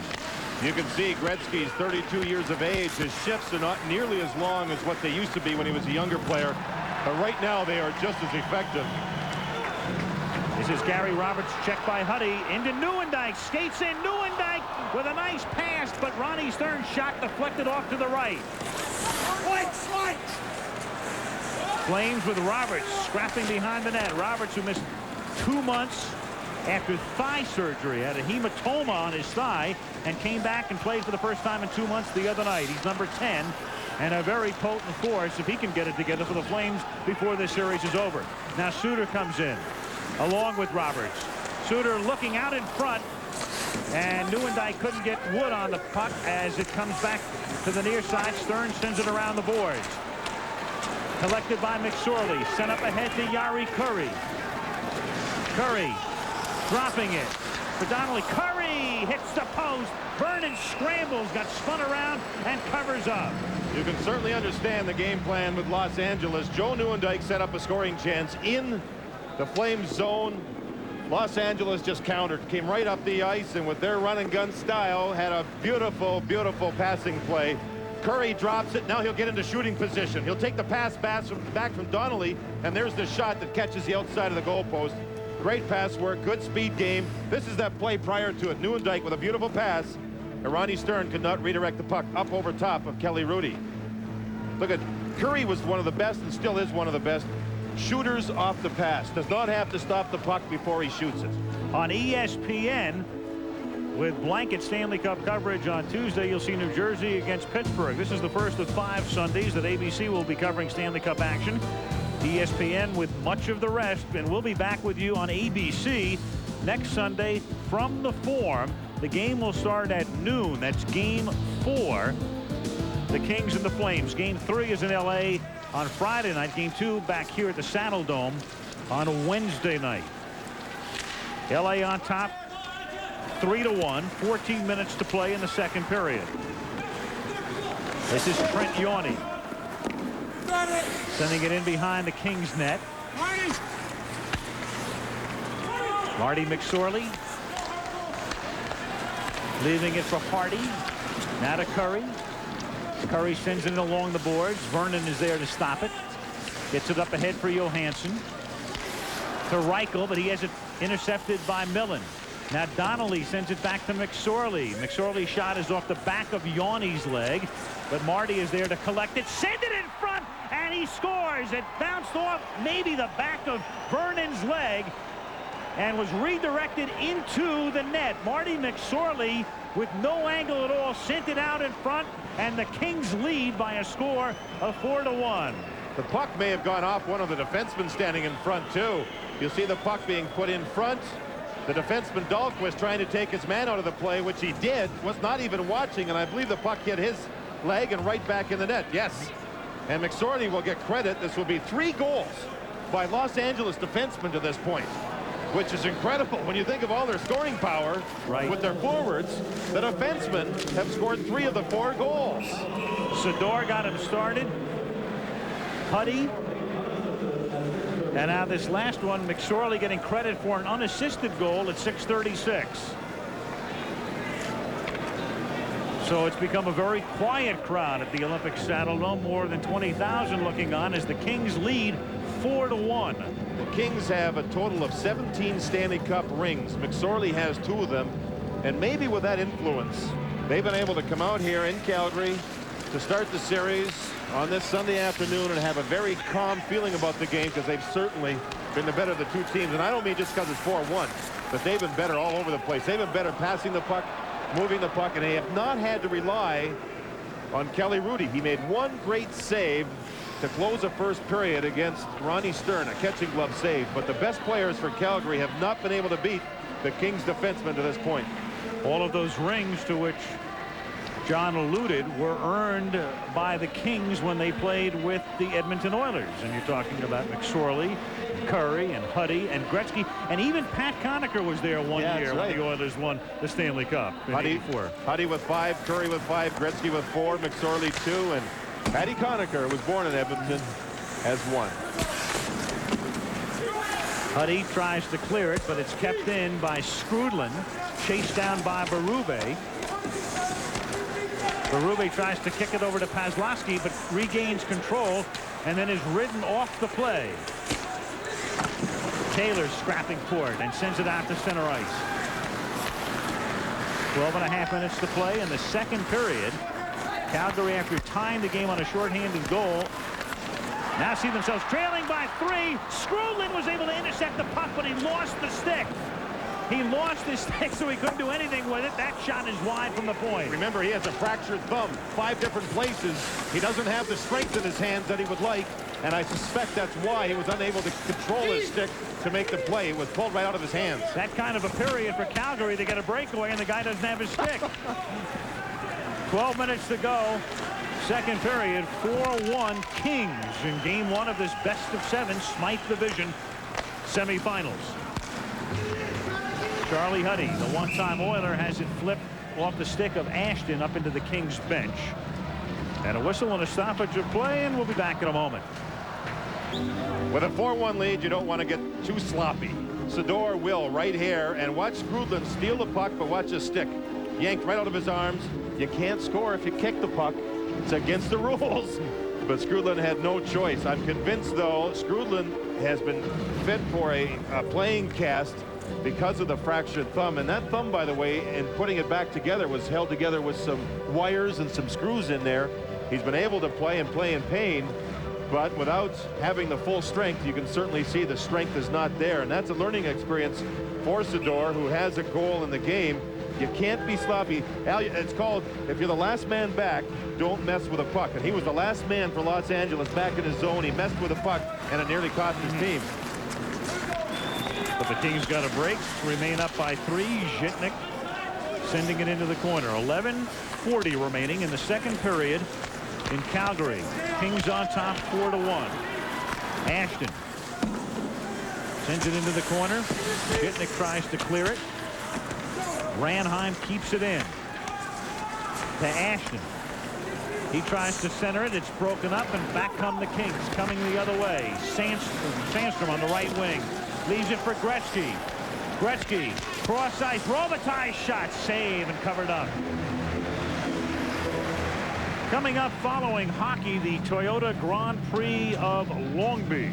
At the conclusion of the game, through the streets of Long Beach, California they go, so stick around. That's assuming this game ends in regulation. If you don't follow hockey that closely in the regular season, if the game winds up tied at the end of regulation, they play a 5-minute sudden death overtime, and if nobody scores after 5 minutes of play, it winds up as a tie. In the playoffs, we could be here through Good Morning America. I mean, they just play and they play. I think I'd enjoy that. Yeah. Well, Kelly Rudy knows what that's like. Yeah. He played in that 4 overtime beauty between the Islanders and Washington in 1987 and came out on the winning end with 73 saves. Los Angeles had only one team give up more shots per game, allow more shots against in the entire team and in the entire league. And here, through nearly halfway through this game, they've allowed 7 shots against. It's a remarkable story. Outscored them 15-7.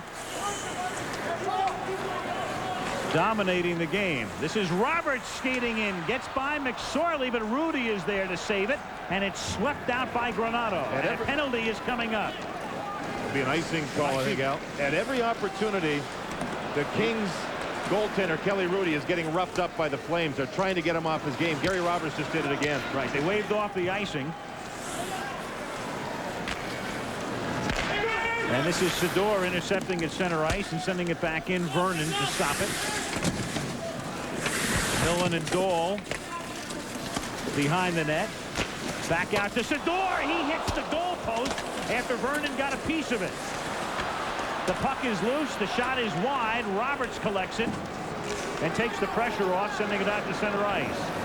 10 minutes to go. We're halfway through the second period and halfway through regulation. 4-1 Kings. Roberts sends it all the way down the ice, but off the stick of one of the Kings, so there's no icing, and Sador is back to collect it. He sends it up to Robitaille. Robitaille skating in with Curry behind him. He gets checked at the blue line, and Fleury takes it away. Up ahead to Reichel. Reichel was Calgary's leading goal scorer. He had 40 this season. McGinnis now. McGinnis has been barely a factor in the game thus far. Fleury in over the blue line. To Reichel. To Fleury. His shot deflected. Rudy with a save off the rebound. Loose puck in front. And a whistle. And it's there in Fleury, as is the case very often, at the bottom of the pile and involved in the scrap. It's a very interesting shift for Los Angeles. Gretzky's on the bench, and Jari Kurri's at center ice, where Gretzky normally is, with his wingers Sandstrom and Robitaille. Not too much happens here as the players are separated. Theo Fleury, the Kings love to get him off his game, especially Marty McSorley. He's very good at agitating the smaller Fleury, who is a skilled player, had 100 points on the season. It was nearly 5-1 as the shot by Sador is redirected through the legs, goal post. Now Donnelly goes in behind the goal here, and he caught a stick, I believe, or got smashed right in the face. See him reach up? He stayed down behind the play, did not draw a penalty. And there he's trying to check out a little. Thanks, Mike, for showing us. Just a little scratch on the inside of the lip, nothing serious. Teeth look like they're all right, huh, Al? No problem. No sutures, no problem. Easy for us to say. Skrudland and Conacher on the draw. Kept in by McGinnis at the point. Now Sador has it. In the corner, Granato chases it down. Skrudland just took another penalty. Yes. He's being way too aggressive. He put his elbow right into the face of the King player, and you can't be getting that aggressive in the offensive zone when your team's down 4-1. A bad penalty. King power play coming up, and we'll go to New York for the moment, and John Saunders. Well, the Penguins off to a good start, trying to win their 3rd straight Stanley Cup. Shell Samuelson with a nice move there. Then in front, he spots Yager. He knocks this one in. 6-1 at that point. They win 6-3, leading 1-0. Alan John. No surprise there, but a mild surprise here. On the road, the Kings on top 4-1, and with a man advantage now with Skrudland in the box. One of the things Calgary did during this regular season was knock off the penalty minutes from a year ago. But this type of stuff, an elbow right to the head, and that's a second penalty Skrudland's taken by putting his elbows up high. That's a problem. It's against the rules, and it's hurting Calgary right now. See the Pat Conacher staying in behind, and that was Kozlowski skating by, giving Huddy a shot. Calgary, a very disciplined team during the regular season, showing right here that they're frustrated, and the Kings are taking advantage of it. Robitaille from his knees gets it to Sandstrom. He fakes the shot, then gets the shot away, and Vernon is able to direct it into the corner. McSorley at the point, barely able to keep it in. Sends it in behind the net. Here's Robitaille. Gretzky sends it back out to Zhitnik. Gretzky again. Zhitnik's shot is wide. McSorley is able to get there to keep it in the corner. Centering pass. Nobody is there. And here come the Flames. Ranheim sends it to Otto. Back to Ranheim. McSorley gets it for the Kings. Up ahead to Gretzky. Gretzky leaving it for Shuchuk. And Calgary brings it back the other way. Then Suter loses the puck momentarily at center ice, but Ashton gets it back. Fleury chases it down with Zhitnik. 8 minutes to go in the period. 4-1 LA. Crowd wanted a penalty as Zhitnik and Fleury went down. Marawelli says no. Sador playing give and take with Granato. Now over to Shuchuk. Shuchuk skating it on the left wing. Swept aside by Yawney. Back out to the point now. Sador able to keep it in. Out in front to Huddy. His shot is deflected high in the air and into about the 9th row. Remember the shorthanded goal Suter scored? He went around that man, Yari Curry, who was playing the point on the power play. Here with the 4-1 lead, Los Angeles is making sure they're playing defenseman on the point on the power play, not a forward, just in case. Why give Calgary a chance to beat a forward playing back on defense and climb back into the hockey game? So you're seeing Barry Melrose, the rookie coach, doing a pretty good job. This is Theo Fleury working in behind the net. You can see the leg drive of Zhitnik knocking Fleury down. Zhitnik is a strong young kid from what was the Soviet Union, and these young kids from over there have the big thighs, and when they hit people, it's a leg drive, and the power comes from their legs, like a linebacker in football, or a lineman holding off the opposition lineman. The leg drive, the power, and he certainly showed it on that shift.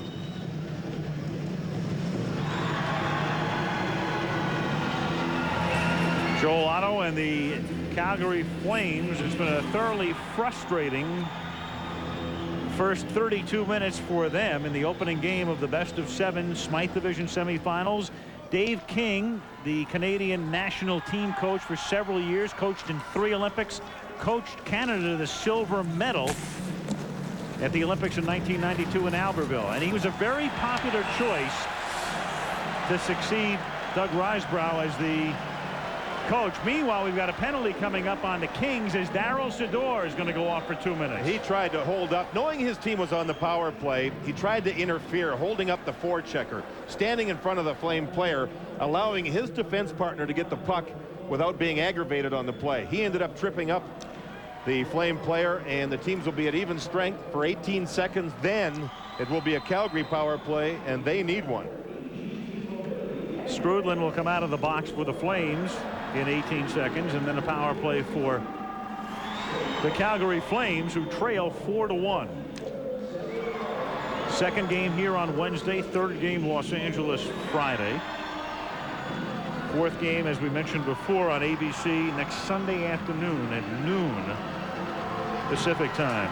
Winner of this series advancing to the Smythe Division Finals, with Vancouver and Winnipeg meeting in game 1 tomorrow. And there's the schedule for this series, and with the home ice advantage, a 7th game would be played here in Calgary on Saturday, the 1st of May. You look at Calgary only getting 3 shots on goal so far here in the second period. They don't have a game breaker. They don't have a 50-goal scorer. And certainly with Los Angeles leading 4-1, the Flames look and they hope that a guy like Reichel, who had 40 goals during the season, may get it going. Roberts had 38, but he's coming back from an injury. Nieuwendyk had 38. He's got to get going. It doesn't look good for Calgary. LA has played a great game to this point. Teams at equal strength for the next few seconds, and then Calgary with the man advantage. This is Donnelly. Sends it over to Charlie Huddy. Huddy up ahead to Donnelly. Donnelly skates in. His shot is wide off the back of the net. The penalty is over. Calgary with a man advantage now for the next 135. Reichel leaves it for McInnes. His shot off Rudy's shoulder. Fleury can't control it. McSorley takes possession and sends it up ahead to Corey Millen. Back come the Flames. Reichel backhands it around the boards. Huddy behind the Los Angeles net. Tries to kick it loose. Fleury is there scrapping for it. Sends it to Suter at the point. Over to McInnes. His slap shot is wide. 1:05 left in the penalty. This is McInnes again. McInnes sent it into Reichel shooting wide of the net and in behind the net, and the Kings now able to clear the zone as Millen comes back the other way. Millen skating in with Donnelly. Millen with a slap shot, hit the post. Los Angeles is challenging Mike Vernon low. Almost every shot that's hit the post has been near the ice surface, 4 or 5 inches off the ice. They have really challenged through 2 periods the feet of Mike Vernon. Sometimes coaches tell their players, when we go against this goaltender, here's where we want you to put the puck. And it looks like the Kings players are trying to shoot low. Kings doing an excellent job trying to kill this penalty with 15 seconds remaining in the penalty. This is Roberts now to Paslowski, back to Johansson. Hardy couldn't break it up. Robertson behind the net. 3 seconds remaining in the penalty. Roberts goes down. Paslowski in the corner. The penalty is over. The team's skating at equal strength. Another penalty. Another penalty coming up here. There'll be a hooking call once again. Los Angeles will be shorthanded. Wayne Gretzky has not seen the ice in a while, and looking down, he's not on the bench either, and you have to wonder what that's all about. He had a fabulous first period. He was on the ice quite a bit during the early portions of the second period. We haven't seen him since. There's the hook by Waters as Roberts made a great turnaround play to force Waters to reach out with a stick, draw him down, and the Flames get another chance in the power play. Tim Waters sent off with 5:20 remaining in the second period. Kings on top 4-1. Kings led 1-0 after 1. Flames tied it on a shorthanded goal here in the second. And then the Kings with 3 quick goals. LA's penalty killing down near the bottom. Of the 16 teams left in the National Hockey League race, 16 teams in this tournament, Los Angeles is ranked 16th of those teams in penalty killing, but they've been good here. You know, you look at this, it's 4-1 Calgary. Pardon me, 4-1 Los Angeles, and Los Angeles has hit the post 5 different times. Every one of those goal posts that they've hit has been a low shot. The Kings are the only team of the 16 in the playoffs to have given up more goals than they scored this season.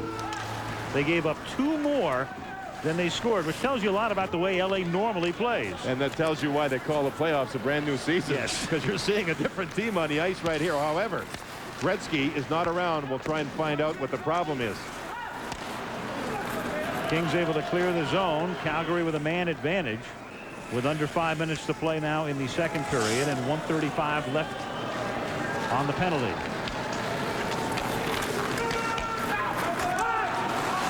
This is Otto trying to send it to Suter at the point, but intercepted by Jari Kurri. Kurri skates in, but McSorley was offside on the right wing. And there'll be a face-off with 1:21 remaining in the penalty. The report we are now getting is a Charlie horse has put Wayne Gretzky behind that door. He is back in the Kings dressing room. So that definitely will be ice pack time. Try to numb and freeze up the area that's bothering Wayne. And I don't know obviously how bad it is, but it'll be interesting to see if he can make it back. Calgary here will practice tomorrow and prepare to move along in the playoffs. Los Angeles will take their team and head to Banff, Alberta. Banff is the Aspen of Canada. And there, Barry Melrose will be able to work with his team with quiet surroundings. Now, though, this whole series could take a complete turnaround with an injury to one player. And if Wayne Gretzky is injured badly, certainly a new look, even though Los Angeles has the 4-1 lead here. That's my kind of organization. 2 off days in Banff. Leave it to McNall. Here's Suter skating in over the blue line. A minute remaining in the Calgary power play. Reichel sends it into Fleury. Fleury loses the puck, and LA able to clear it out as Granato sends it down to Vernon. 50 seconds remaining in the penalty. Bruce McNall, the Kings owner, watching his team ahead by 3, but he has to have some concern about Wayne Gretzky and the condition of number 99. This is Yorny from out in front. Yorny's shot saved by Rudy. Yorny tries to get the rebound. Kings are able to clear it out. 27 seconds remaining now in the penalty. The Gretzky situation, he could have been hit in the first period and tried to continue to play, and the Charlie horse situation, the pie will tighten up. as time moves along, and maybe he came out, tried it in the second period. His last shift was an offside play when Sandstrom got hit, and he never played another one after that. Fleury skates all the way in. Fleury got off a weak shot, covered up by Rudy. Kelly Rudy hasn't had much work. You could make a call on the phone, get Dan Deerdorf here. He could play goal. That's how much work that Kelly Rudy's had to this point. The Kings have been that good defensively on the road. 3:25 to go in the second period. They've given up only 11 shots and very few good ones. Only if you teach them how to skate. I mean, that is essential, isn't it? Bark at a couple of guys, and that'd be the end of it. Flames on this power play have gotten off only one shot. 5 seconds left in the penalty to Tim Waters. 3:25 remaining in the second period. The Kings on top 4-1. During the regular season, Boston gave up the fewest shots per game at 26. Los Angeles gave up 34.4. They are on pace right now to allow Calgary approximately 16-17 shots. They've cut their normal game average in half right now, and Kelly Rudy has to be enjoying that fact. 5 seconds left in the power play. And the puck comes over the boards with 1 second remaining now in the power play.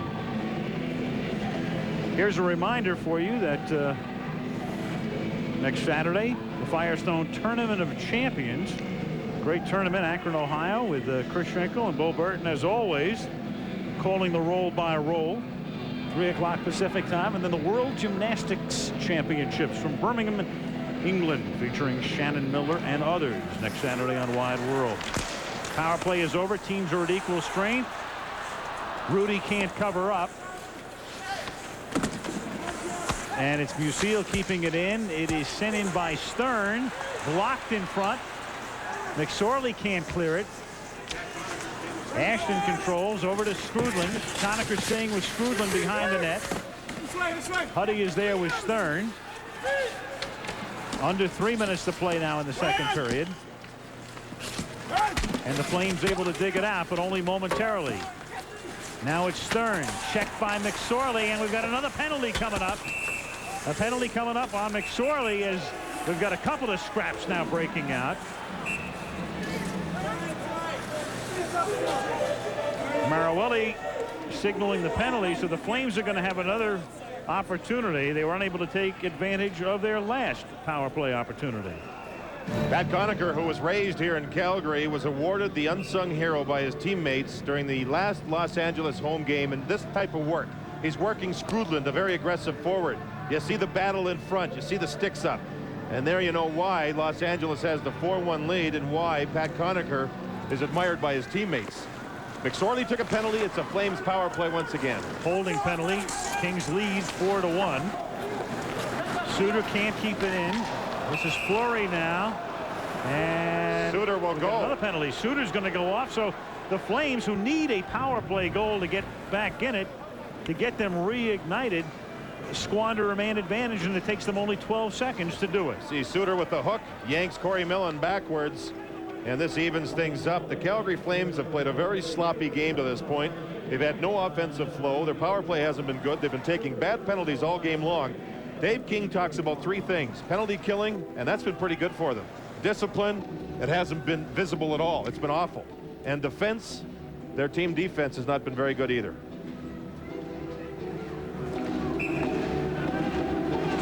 Kings on top 4-1. Again, the Flames won the Stanley Cup in '89, but in 1990 they were eliminated in the first round by the Kings. They went out the first round in '91. Edmonton sent them home, and then last year they didn't even make the playoffs. They finished 5th in the Smythe. You wonder if that's the reason why Calgary's uptight here. All these players who have experience, but last season weren't in the playoffs. First game, maybe the emotions got to them. Maybe they got uptight.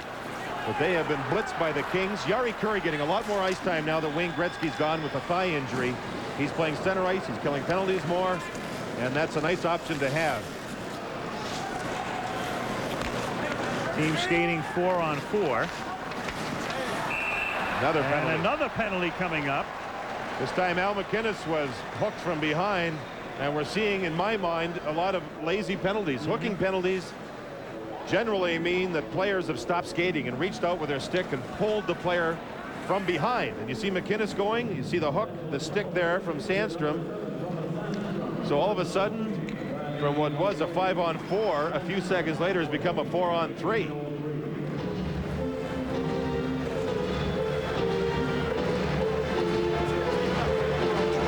Barry Melrose, his club was shorthanded 529 times during the regular season, the most of any team.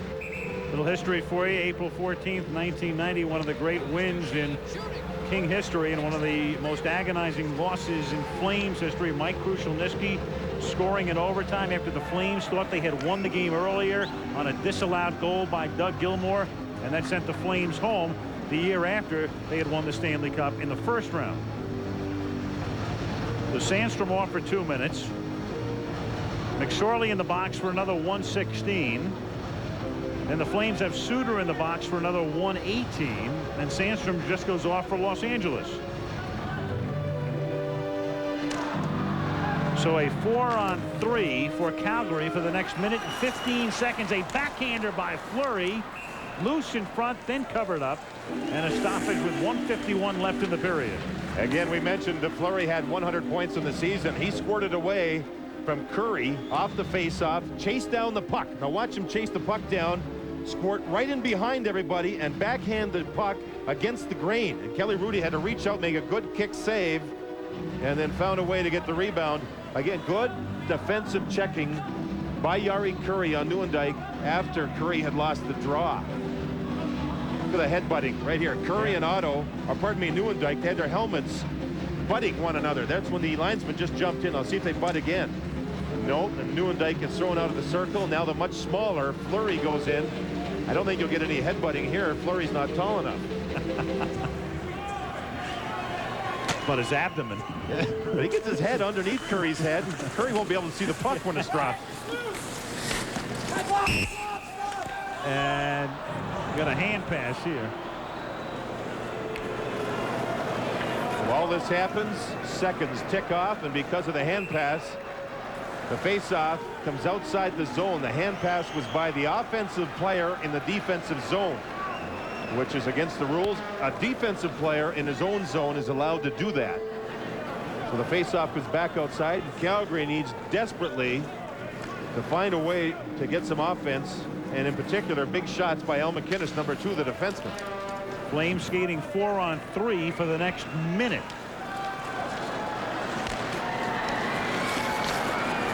Fleury trying to send it to MacInnis. The pass was too far. It comes back out to the point, and it's kept in by Fleury. A minute and a half to go in the period. Man advantage for the Flames, skating 4-on-3. Fleury sends it to MacInnis. His wrist shot is deflected wide from in front. 35 seconds left in the McSorley penalty. And MacInnis couldn't keep it in at the line. So another power play mistake by the Flames, and they have to try to get it started from their own end again.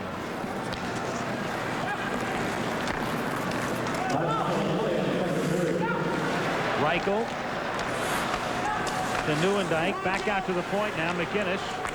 McSorley comes out of the box in 12 seconds. MacInnis' slap shot is knocked down by Curry, and Curry is able to clear the zone. Now McSorley's going to come out in 1 second. He's out. They're at equal strength for the moment. And then the Flames will have a power play advantage for 32 seconds. 35 seconds left in the period. Here's Fleury to MacInnis. He one-times it. Save by Hrudey. Here comes McSorley.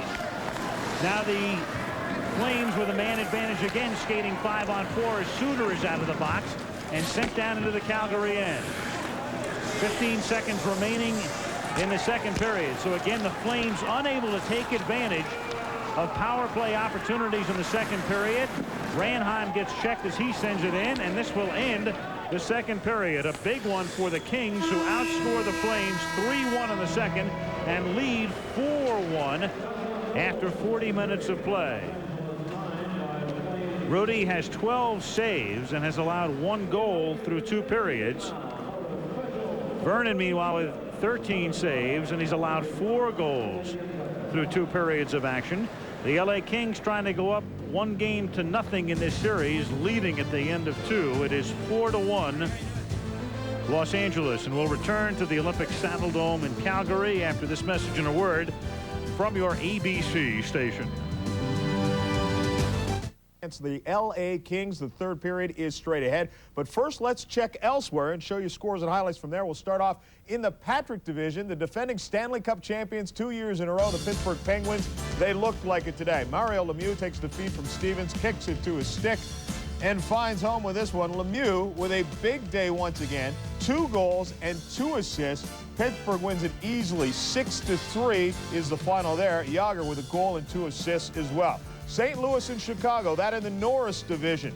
In this one, it looked like it would be all Chicago, but after the tie by Shanahan, that was Brett Hull taking the feed from Emerson, and that gives St. Louis the lead after coming back from down 3-1, and Curtis Joseph did the rest.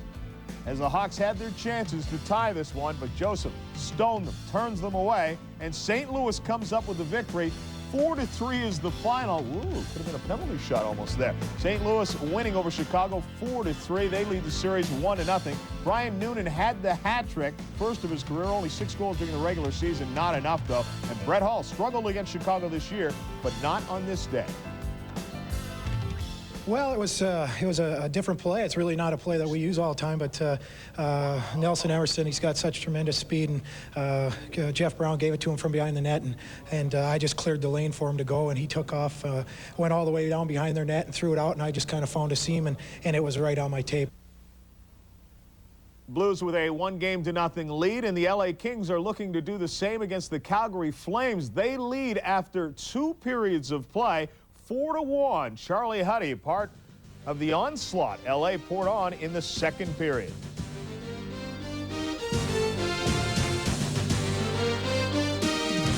Is straight ahead, but first, a look ahead at what's up in the Stanley Cup playoffs in our playoff primer.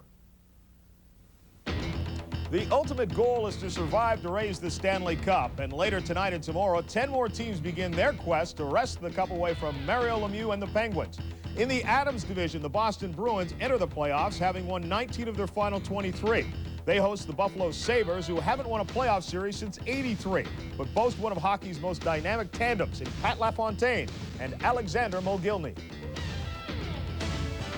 Basically, try and shut them down as best possible by, neutralizing them as soon as they come out of their end. You don't want guys like LaFontaine and McGillney skating with the puck. They got great speed. They can move the puck really well, and that's where they can hurt you. In the other Adams semi, the Nordiques and Canadiens will meet in the latest chapter of the Battle of Quebec. The rivalry stirs provincial emotions, and the Canadiens are well aware of the upstart Nordiques. They're a contender, there's no doubt about that. They had a very good season, and I think the series is going to be very emotional, and a lot of people are waiting anxiously for this series to start, and so are we. I think everybody's excited. In the Patrick, the New York Islanders won a showdown with New Jersey Friday and avoided the task of a first-round matchup with Pittsburgh. The Washington Capitals will be their opposition, another tough draw in the division that prepares teams for the postseason well before April. I think the last 30 games have been like playoff games for a hockey club and for our young team.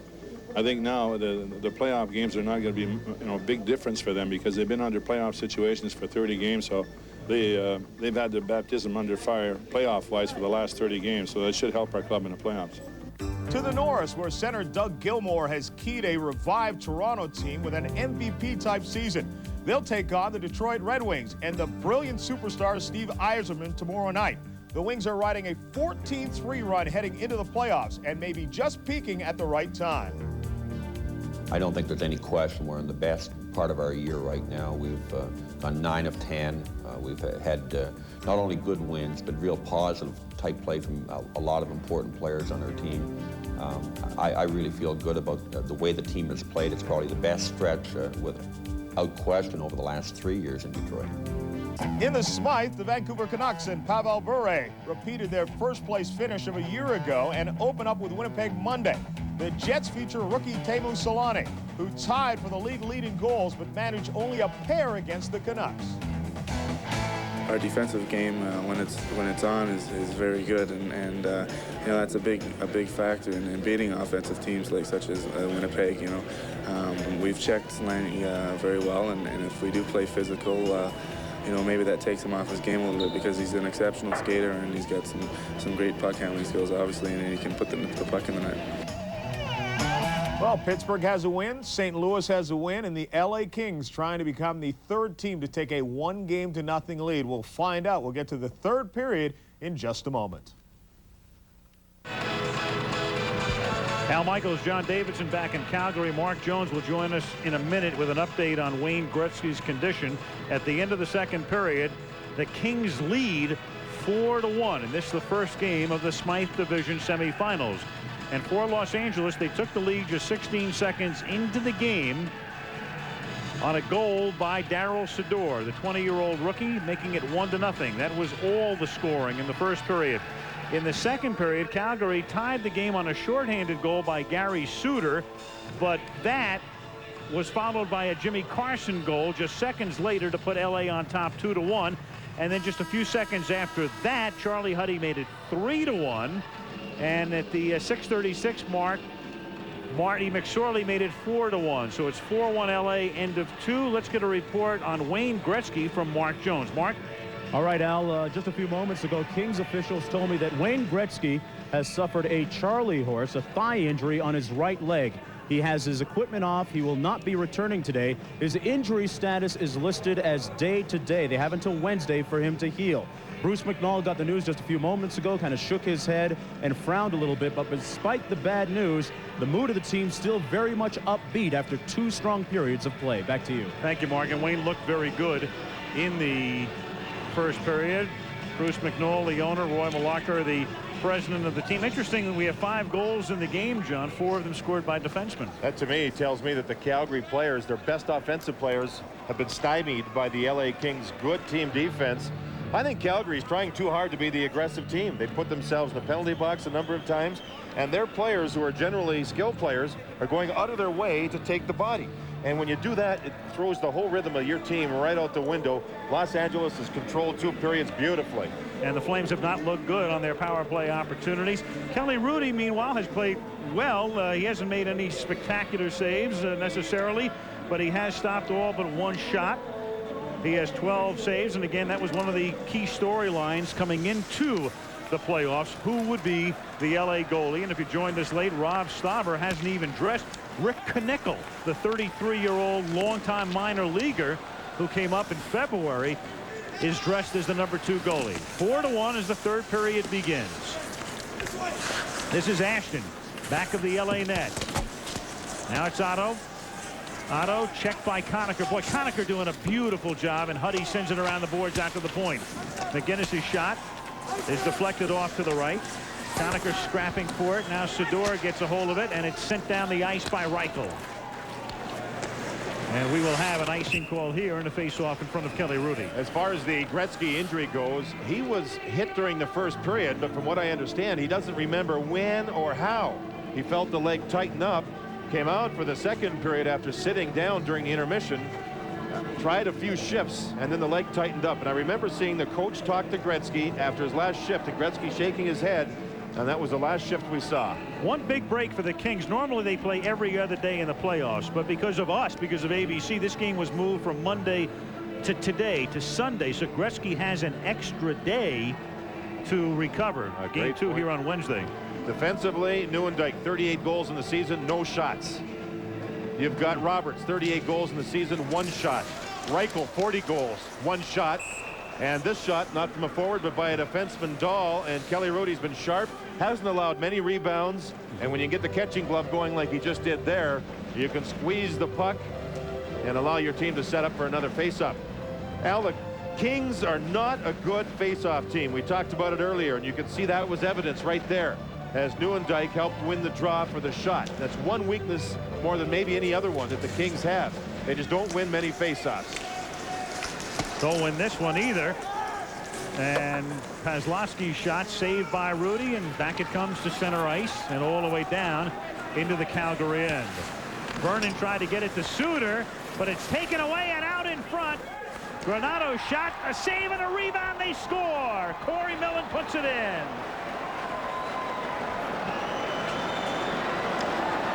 At one end of the ice, Kelly Hrudey makes the save after the Flames got the puck towards the goal, and then up ice comes the Kings.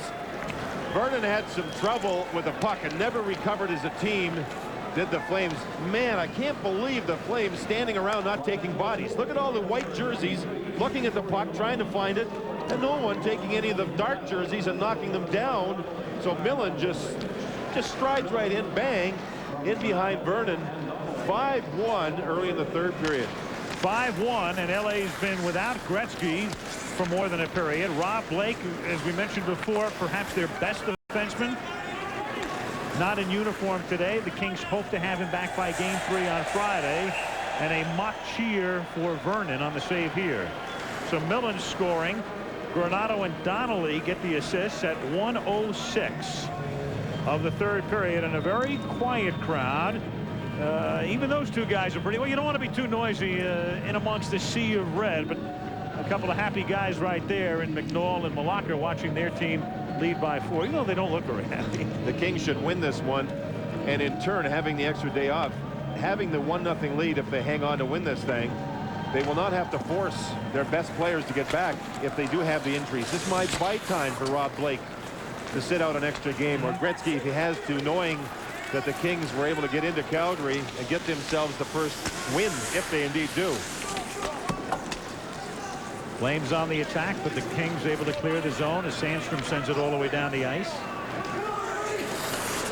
And as Suter touches it, we'll have a face-off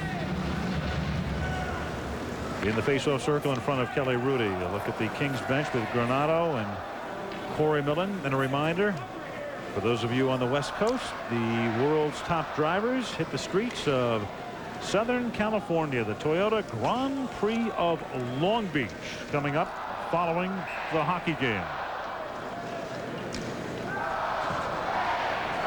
Saddledome, Calgary. Kings scored on their first shot of the game and on their first shot of this period and lead 5-1. Ronnie Stern intercepting in the Kings end, but then he loses the puck, and back it comes to center ice, collected by Yoni, sent up ahead to Reichel. He can't control. Back in comes Granato, but offside on the right side was Jimmy Carson. 5-1 and 5 goalposts. The Kings have. Mike Vernon has had a history of having problems with afternoon games. The last 4 seasons, he's gone 3-9-1 with afternoon games. And of course, this one, it looks like it'll make it 3-10-1. During that same period of time where he's gone 3-9-1 in the afternoon, the other goaltenders who have had to play in the afternoons for Calgary, they've gone 5-2-1. So there's going to be some questions after this one about Mike Vernon and the wake-up call. It hasn't been there. And he'll get an early one next Sunday as well. For those of you in LA planning to attend Game 4, a reminder, it's a noon game next Sunday, Game 4. He may not play that game because of that statistic. Jeff Reese is the backup goalie out in front. Strudlin couldn't get a shot away, and we've got a penalty coming up. Another hooking call, and we've seen a lot of that as Sador goes once again. We've seen a lot of hooking and a lot of holding. We've had tripping penalties, not many of what you call the rough variety, high sticking, elbows, things like that. It hasn't been that style of a game. Strudlin keeps his legs churning as he tries to get to the puck. Sador held him up, and the Flames once again will get the chance on the power play, and they have had a rough time. 0 for 6 on the evening, or on the afternoon, pardon me, on the power play. Well, I hope they're not over. They've been over 5. This will be their 6th. And the Kings were able to score once in 5 opportunities, and that was Carson's goal that answered the shorthanded goal by Suter.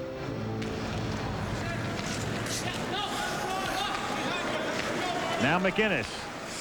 And McGinnis, well, he wound up to take the slap shot, then sent it into the corner. There's another little mini story involving Calgary today. Here's the guy with maybe the hardest shot in the league, and a chance to fire it in, and had brain lock in the middle of it. Calgary's power play, we mentioned it earlier, 34% over the last 9 games of the season, and the Kings have just simply taken it away here.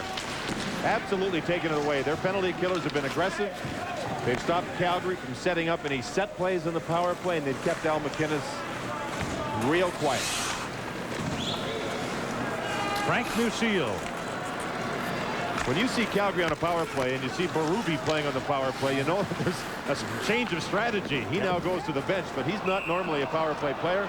Now we have another penalty away from the play, a tripping call, as Joe Nieuwendyk tried to interfere with that man, Mike Donnelly. And this continues to be a travesty for the Calgary Flames. They have not at all had many positive moments. 16:38 to play in regulation. Watch the facial expression of Wayne Gretzky. That's a grimace, not a smile. This was right after his very last shift during the second period. He's talking to Sandstrom saying, I can't go. He sat on the bench for a few minutes after that, then went to the locker room to be attended to, get the ice on the thigh. And that's a major story in this series. Kings and Flames skating at equal strength, 4-on-4 here. Each team with a man in the penalty box. 5-1 Kings with 16:15 remaining in the third period. Suter skating in over the blue line. Nice cross-side pass to Berube to Fleury, and a save by Rudy. And the Kings with Robitaille scrapping for it behind the net. Gets it over to Hardy, and he starts back the other way. Mark Hardy hasn't had much ice time. Now with a 5-1 lead, he'll try to spell off the other players, especially with Sador taking some penalties. Mark Hardy, with his experience, can come right off the bench and get it done. Kings are offside. Here's John Saunders for a moment.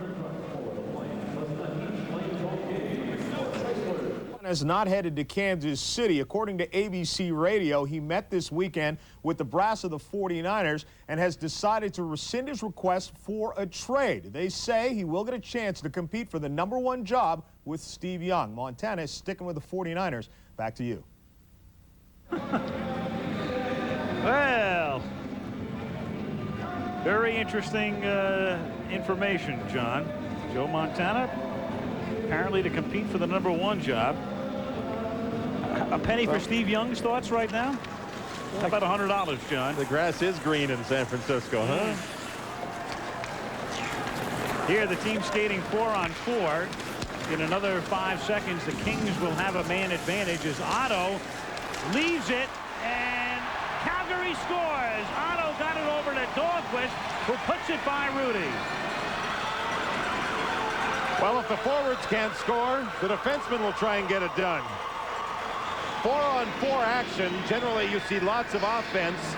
And Joel Otto bowls right past, as you saw, Marty McSorley, the great pass. And then Dahlquist just goes wide on Kelly Rudy and scores in the backhand. The key was the missed check as McSorley tried to hit Otto. Once he missed him, the Flames had a chance to get some offense going. There's the battle in front. Zhitnik taking his man out. Dahlquist was open for just a moment, got the puck from Joel Otto, and all of a sudden it's 5-2. And Melrose has the sense right now that he's got to stop the quickness of the Flames. They do now have a power play, however, for 55 seconds. All right, Sador has come out of the box. Nieuwendyk is still in the penalty box. 45 seconds remaining in the Kings power play. Robitaille couldn't keep it in. Now Huddy collects it as the Kings regroup. He sends it up ahead to Sandstrom. He skates in with Robitaille. Tries to leave it for Luke, but it's broken up by Roberts. He's ragged by Robitaille. The puck though comes back out to center ice, and Hardy, number 24, has it. 20 seconds remaining in the Calgary penalty. Dahl sends it up ahead and all the way down into the Los Angeles end. 10 seconds remaining in the penalty. One last rush for Los Angeles. Zhitnik sends it in behind the net. Taylor centering pass. Nobody was there. Team skate at equal strength. Zhitnik's shot is wide. Taylor sends it back into Carson. He leaves it behind the net, but nobody there except the white shirt of Dahl. He can't get it out. Reichel is able to keep it in. Back to the point. Zhitnik tries to keep it in and does, and Taylor and Nieuwendyk scrap for it. The puck then comes loose, and Suter sends it up to Roberts, but a nice play by Zhitnik to poke check it away. Taylor now sends it to Carson. He tried to get it back to Taylor, who went down. Taylor now sending it to Reichel.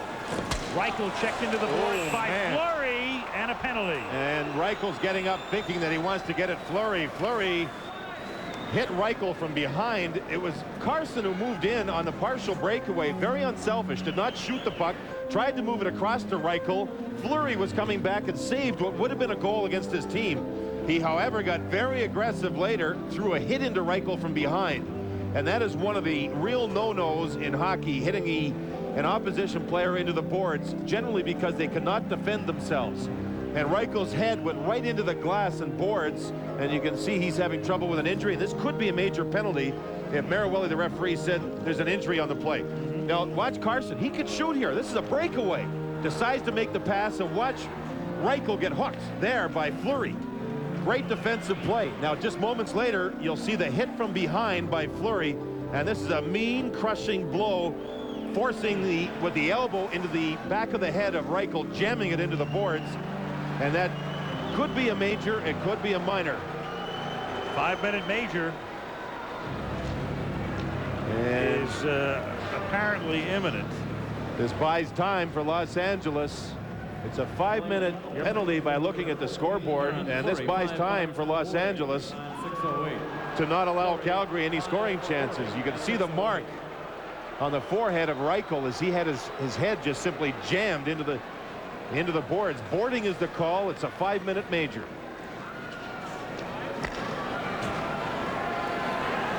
Generally, referees will consider an injury if they see blood, and there you can see the attention that Reichel's getting. And he did a good thing after taking the hit. He did not respond. He did not turn around and try and go after Fleury. Maybe he was dazed on the play and couldn't, but Fleury has been banished. He's gone from the game. It's a game misconduct for the boarding major, and the Flames dig a hole just a little bit deeper. Down by 3 with 13:52 to go. And unlike a minor penalty, if the Kings score, they still have a man advantage. And there's Fleury. He had a tough time closing that door. And he tried to jam it as hard as he could, as quick as he could. The door won that one. Well, that really sums up the day for the Flames. The guy's trying to slam the door and can't even do that. There's a shot from Fleury. He knocked Reichel down. Now this elbow is one mean elbow. Jam, boom, right into the boards. A serious type hit. So Fleury's gone. Calgary last season, all season, had trouble with their best players playing undisciplined. And throughout this game, we've seen that somewhat. I think, myself, Calgary's gone way out of their way to try and play a mean, tough game. When you have players, other than Fleury, of course, who go out and, like Nieuwendyk, for instance, if he tries to play a real aggressive game, that's not his game. And you can see Calgary's off balance because of that. And it's been Los Angeles who have showed the discipline throughout this afternoon. One difference in the playoffs is you can watch the coaching strategy evolve throughout the course of play. Unlike the regular season when teams don't see each other that much and sporadically. We'll see the changes that Dave King makes before game 2, and we've got another penalty coming up here on Granato. So Tony Granato takes a penalty. It'll be a tripping call here with 4:24 left in the major penalty. Now Granato negates 2 minutes of that by going off here with 13:16 to play in the third. Tripping, holding, hooking. Coaches look at those penalties and they wonder exactly what it's all about. This was Tony Granato trying to check a much bigger player in Joel Otto, and the only way he could knock him down was to knock his feet out, which he did. So now the Flames once again will try on the power play. And what's interesting here is Al McKinnon sits on the bench. He has not had any success with the Flames on their power play. Oh, pardon me, it's 4-on-4 action. My apologies. 4-on-4 action. So Suter goes on the ice as one defenseman. Johansson's out there, number 34. He hasn't played too much. He's a defenseman who's played a lot of forward. And the Flames need to try and get something going 4-on-4. 13:16 remaining. Penguins won today. That figured. Game 1 is theirs as they beat New Jersey. St. Louis squeaking its way into the playoffs surprises the Blackhawks in game 1 of that Norris semi. 3 other games tonight, and the other semifinal in this division, the Smythe, is tomorrow night. Game 1 in Vancouver, with the Canucks taking on the Jets. Winner of this series meets the winner of that series in the next round. So the team skating 4-on-4 for the next 2 minutes, and then the Kings will have the power play again.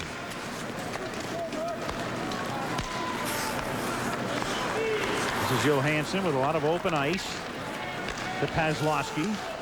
Nice cross ice pass to Reichel, but he fans on the shot. Gets it back in the corner. Sends it in behind to Paslowski. He wheels, and his shot gloved by Rudy, who holds on. 12:54 remaining in the third period. 5-2 Los Angeles. Live again from Calgary, Al Michaels with John Davidson. 5-2. The Kings on top with Jari Kurri. Over to Sandstrom as the team skate 4-on-4, each with a man in the penalty box. Granato is in for another minute and 15 seconds. And then the Kings will have a man advantage again. Roberts tries to split the defense, and Sador and Huddy say no, sir. Nieuwendyk sends it in front, and Roberts couldn't get a stick on it. And then Sandstrom sends it along the boards and out to center ice.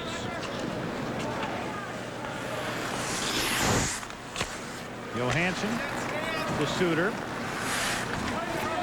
Carson forechecking, and now Suter will start back for the Flames as it sends it up ahead to Nieuwendyk. Nieuwendyk picked up by Waters, and then it's poke checked away by Hardy. McInnes sends it in behind the net. Kozlowski tried to center it, and the puck hops up in the air and is gloved by Kelly Rudy with 32 seconds remaining in the Granato penalty. And let's check in with John Saunders in New York. Well, St. Louis had the comeback of the day against Chicago. They were down 3-1. It tied at 17 seconds before Nelson Emerson finds Brett Hull, and he fires in the game winner, 4-3 in the 1-0 lead. Back to Alan Jones. Thank you, John, and let's take a look at this from up above. Kelly Rudy trying to find a way to find the puck, and you see how the shot gets through with Gary Roberts standing in front. Calgary's had 18 shots on goal. One of them shorthanded, 6 on the power play, only 11 at even strength, and we played about 48 minutes. That is not performance as far as offense goes. It's certainly performance as far as defense goes. The Kings have been there. 30 seconds remaining in the Granato penalty. Rudy losing the puck, the rebound, the shot, another save, and now another penalty. Oh boy, this is a face-off win. We mentioned it many times now that Calgary should be the better face-off team, and they won this one. It was like a rocket going back to McInnes. The first big shot of the game by McInnes is on goal. What's a face-off win? Right back like a rocket. Now McInnes will get the rocket on goal, but there's a rebound that gets away, and with the penalty taken, it saved a goal against. That is a good penalty to take right in front. The Flames, who at the beginning of this sequence would have been down a man for 5 minutes, are now up a man for the next 25 seconds. 4-on-3 until Granato gets out of the box. McInnes sends it to Yanni. Yanni's shot is deflected in front. McInnes checked by Curry. Now to Reichel. Over to Yanni, who had only 1 goal all season, and that came in the final game the other night against San Jose. And Yanni's shot is wide. Curry wants McInnes to pass the puck and Yanni to take the shot. And he scores! Just as Granato comes out of the penalty box, it makes it 5-3. Trent Yanni went the whole season without a goal until the final game of the regular season. And now he scores Thursday night against San Jose and scores here to put Calgary down by 2. A shot that Kelly Rudy saw all the way, only it was a perfect shot off the post. McInnes passed the puck all the time, and that's what the Kings wanted. Not a shot by McInnes, but yes, a shot by Yanni, and he made them pay for it. Yanni put a beautiful shot off the goalpost. See McInnes? He's so far back, almost at the blue line, he decided to move it to Yanni, who could shoot the puck from the top of the circle. Great shot, and we now have a timeout called, I suspect, by Los Angeles to try and calm their team down. It's now 5-3 with 11:13 to go as the Flames climb back into this thing. Yanni assisted by Reichel and McInnes at 8:47. Again, McInnes on the pass. All the offense for Calgary in this game have come off face-off wins in the Los Angeles zone. This was a power play, but the draw was won by Calgary, and they never relinquished the puck off of it. Remember the previous face-off, McInnes had the shot. That's the one weakness we're really seeing here in this game by Los Angeles. Their inability to win face-offs in their own zone. That and some bad penalties, I think. Hooking, holding types of things gave Calgary a chance to get back into it, and yes, they are. In the final game of the regular season Thursday night in LA, Vancouver came on in the third period as the Kings fell apart, and LA does not want to see a repeat of that. The Flames have outshot the Kings 8-1 in this period. The teams are skating 4-on-4, each with a man in the penalty box. This is Suter. His shot is wide. Johansson is able to keep it in. 1:15 left in the penalty to the Waters. Now Suter skates in. His shot deflected high in the air. Ranheim sends it in behind the net and around to Suter. Curry is there to try to dislodge it and can. It comes out in front, and Roberts loses the puck. Waters will be out of the box in about 52 seconds, and then the Kings will have about a 50-second power play. And as Johansson comes in, the Flames are offside with 10:28 remaining in the third period. It'll be Kelly Rudy time now. Calgary with 21 shots. Los Angeles has 5 goals on their 18 shots, but this is the first time in the game, and it's been over the last 3 or 4 minutes, that the Flames have started to get it going. Great pass by Roberts. The aggressive goaltending of Kelly Rudy right here. He comes way out. Now, if the puck is put in front, there's a problem, because Kelly Rudy is almost in the corner. Holding in front by Robitaille that he got away with. That's Johansson looking for the puck. So you can sense Calgary now, for the first time in the game, getting real good offensive flow going. It may be Kelly Rudy time to get the job done. Again, the team skating 4-on-4 about halfway through the third period. 5-3 Kings. Millen's shot off the side of the post.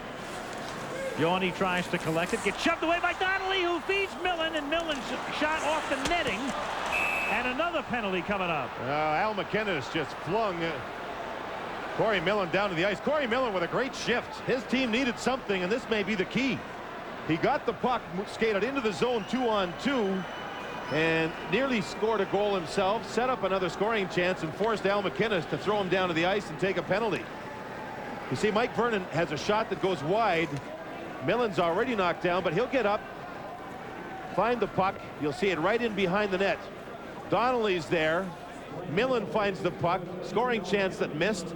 Now watch Al McInnes skate around, grab him, and just throw him right on down to the ice. Headlock and down. And Corey Millen got the job done for Los Angeles as he drew the penalty. You see Craig Berube on the right. He's serving the Theron Fleury penalty since Fleury is out of the game. That's the major. Now you've got McInnes. He's in for 2. The Fleury penalty lasts another 1:12. Waters is in the box for the Kings. So the Kings right now will have a 1-man advantage for the next 23 seconds. And then they'll have a 2-man advantage for roughly 49 seconds. And then a 1-man advantage after Berube comes out of the penalty box. Okay, we got that. Okay. Okay. The face-offs, too, dramatically affect special teams. Puck possession is so important on special teams. And if you can't win draws, you've got to chase the puck down. Ottawa wins another one. Yep. Calgary shows here that now Los Angeles on the power play have to try and find a way to get the puck back. But that knocks time off the power play. 1-man advantage for LA as Robitaille sends it over to Sandstrom. Again, Gretzky out of the game since early in the second period. And it's cleared away by Dahlquist. All right, now Waters comes out of the box. The Kings with a 2-man advantage for the next 49 seconds. They're skating 5-on-3. Here comes Robitaille. He leaves it for Sandstrom. Robitaille sets up in front of the net, and behind him is Carson to score. Carson skating in behind Robitaille, took the pass and puts it in, and the Kings lead 6-3. And remain on the power play with a 5-on-3 goal. So one of the players for Calgary's allowed out of the penalty box. Great pass right through all 3 Flame players. The pass hits the trailer. The trailer is Carson, and he scores. Sandstrom had his head up, knew exactly where Carson was, Great pass, a quick shot right off the pass. Watch the reaction of the bench and the coach. They sense it. 6-3, 3-goal lead with 9:28 to go, and still a power play for Los Angeles with that major to Fleury still has 36 seconds remaining. Carson is second of the day. Robitaille and Sandstrom getting the assists. 9:28 to play in the third. 6-3 Kings. It's broken up, intercepted by Ranheim, and his shot is gloved by Rudy with 27 seconds still remaining on the power play. See Zhitnik, the defenseman, give the puck away. The shot was going wide. Rudy made the save, but Zhitnik skated behind the net all by himself, banged the stick into the glass, knowing that he made a bad mistake, and I think bad is the proper word. You can't turn the puck over in that situation. He's a young player, but knows better, and he realized it immediately, which is a credit to him.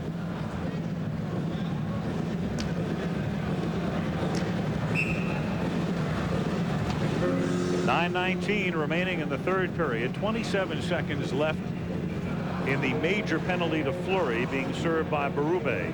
Remember the penalty Corey Millen drew with that hard work around the goal net.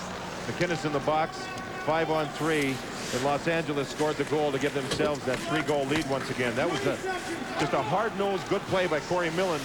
Doesn't show up in any stat sheet, but he got the job done. Donnelly loses the puck, taken away by Ashton.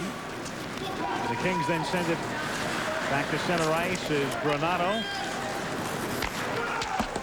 Hardy sends it around the boards. That's the end of the penalty. The teams are skating at equal strength again with 8:45 remaining in the third period. McSorley sending it into the corner. Vernon behind the boards to Suter. Up ahead, this is Nieuwendyk skating in on the right wing. Hardy is there. He swipes at it. Berube gets it. He sends it in front. Centering pass. Nobody is there. And we've got another penalty coming up on the Kings. Mark Hardy will be going off for holding with 8:22 remaining in the third. 3-goal lead for LA. Teams have had a lot of chances on the power play this afternoon. Unable to cash in on any. 8:22 remaining. Mark Hardy goes off for 2 minutes. The Kings lead 6-3. Calgary's had 7 shots on the power play. That's an average of 1 per power play. And that's not basic performance the way that they can get it going. Now Joel Otto gets a chance. Remember when Gretzky was in the lineup, Otto was strictly a defensive centerman. He's a great face-off man. That's probably why he's out there. He just wins another. Now he can help out on the power play. McInnes to Yorny. He sends it in. Saved by Rudy. Comes all the way out near the blue line. Cleared by LA as Conacher sends it down behind the Calgary net. Here's Yorny. Into the corner. Chases it down himself.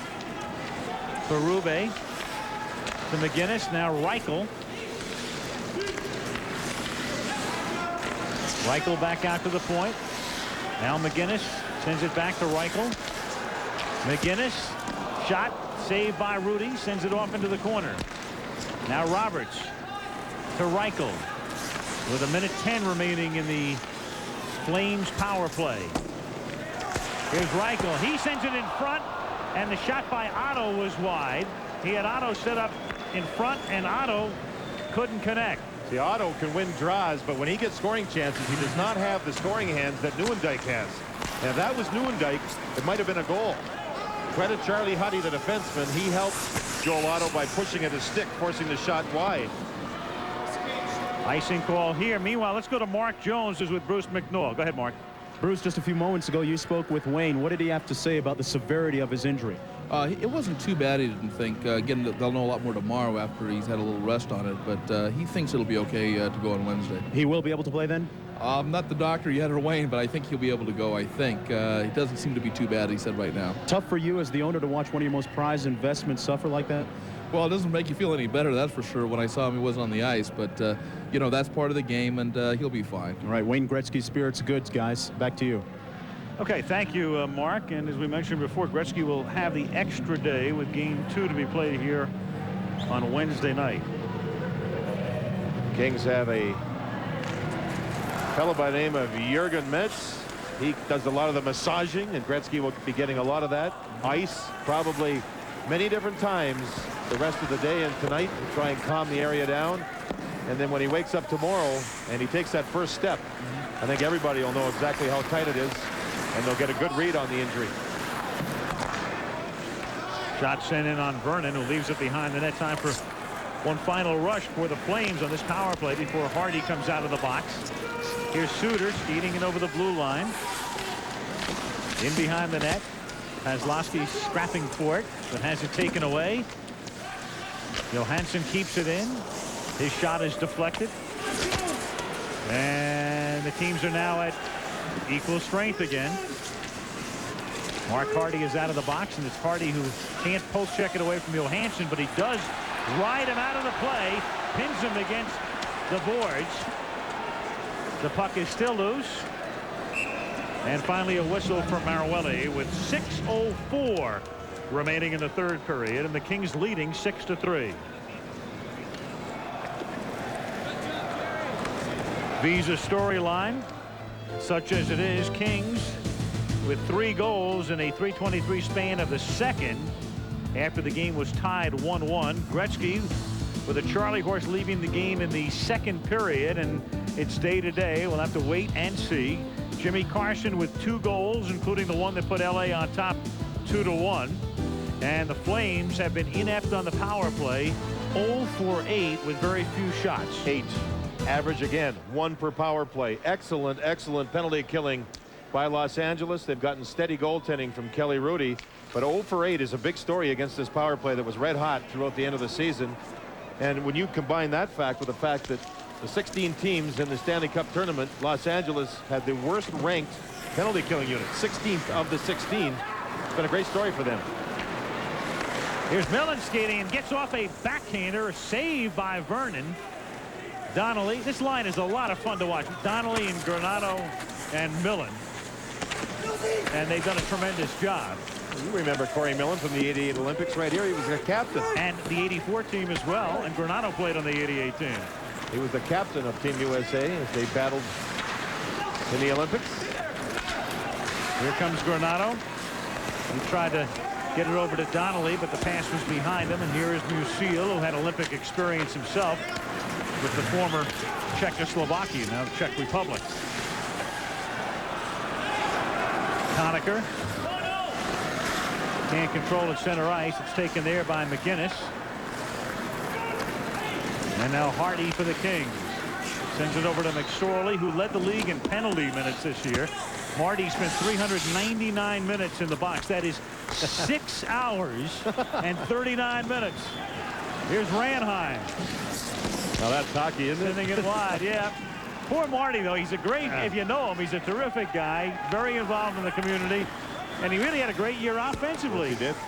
And he said going into this series that he felt Calgary was going to try to run him, knock him, and to get him off his game and spend time in the penalty box. Well, he's only had 1 minor all game long. Ranheim, backhand save. There's a look at McSorley as we go to a commercial here with 4:29 remaining in the third. Talked about Wayne Gretzky and the thigh injury earlier during the regular season. That man, Gary Roberts, was hit on the thigh. A vessel in the thigh ruptured. He lost half the blood in his body. A very severe injury. He's just been able to come back from the injury late in the season here. He has not had much ice time. He has more fire than any other player with the Calgary Flames, a former 50-goal scorer. A very, very serious injury, Al. And right now, Gary Roberts is wearing football pants styled outfit underneath his hockey pants, and it's protected on the left leg. He had surgery. There's an 11-inch scar showing where the surgery was on the left thigh. Now what I'm getting to here is you just don't think of a Charlie horse as a Charlie horse. This is something that can be very severe if it's not taken care of, and that's probably the reason why Wayne Gretzky has not come back, and the doctor's there trying to take care of Gretzky and making sure that the injury doesn't get any worse than what it is. Again, we're not suggesting it's more than a minor injury to Gretzky, but that's why they call it day to day. They don't know. Again, game 2 will be played here on Wednesday. 4:20 remaining. Kings leading 6-3. Robitaille has his shot saved by Vernon. Robitaille gets checked. He got nailed. He really got nailed. He's hurting. Luke is down. Yanni looking around thinking maybe one of the King players will get at him. There was a 2-on-1 on Luke Robitaille after he took the shot. And the Flame players move in. The King players very, very upset. The point here is, though, not many of the more aggressive players for the Kings are on the ice. Charlie Huddy trying to make a statement. Robitaille had two players push him and slam him into the boards. You can see a moment ago he was blinking quickly, maybe dazed as the helmet was knocked off. Same spot where Reichel was hit by Fleury earlier in the game. You'll see two players move right in, and Yanni moves in. He did not hit Robitaille from behind, but Robitaille was in no man's land. He was about 4 feet away from the boards, and you can't brace yourself. You'd rather be right against the boards when you get hit. It looked like Yanni hit the side, more the shoulder of Robitaille, which is a clean hit. As the hitter, it's against the rules to leave your feet. Yanni did not. That appeared to be a good, hard, clean hit, but Robitaille didn't see it coming. And again, he was in no man's land. He could not brace himself quick enough to allow the boards to take the hit. Instead, he was slammed into the boards. There'll be no penalty. See the side hit. Now see how far Robitaille flies before he hits the boards. If he's up against the boards at the time of the hits, it's not nearly as dangerous. And I can understand why the referee does not call a penalty on the play. So Robitaille is back on the bench with 4:08 remaining in the third period. Luke Robitaille, we mentioned before, 63 goals, most ever by a left winger, and combined with his 62 assists that gave him 125 points, most ever by a left winger. Nickname is Lucky. Yeah. He's not lucky on the ice. He's good. It's interesting. Wayne Gretzky made what I consider an ultimate compliment. He said Robitaille's the closest player he's seen to Mike Bossy. Mike Bossy was a great goal scorer over the years with the New York Islanders prior to retiring with a bad back. He said Robitaille has the ability just to shoot the puck, get it on goal quickly and in the right spots. An amazing goal scorer throughout his career, and it's still a young career. Isn't it interesting how his name comes up so often when they talk about trades, the rumored trades? Wednesday at Calgary, game 2. Then in LA Friday night, Sunday afternoon. That game is on ABC, and there's a look at the rest of the schedule. I would suspect, John, that a lot of those rumors are generated by the team trying to trade for Robitaille. I can understand it. Yeah. Now, Luke's not a graceful skater, maybe a little slower than some, but he gets to the spot, get him the puck, and it's in the goal.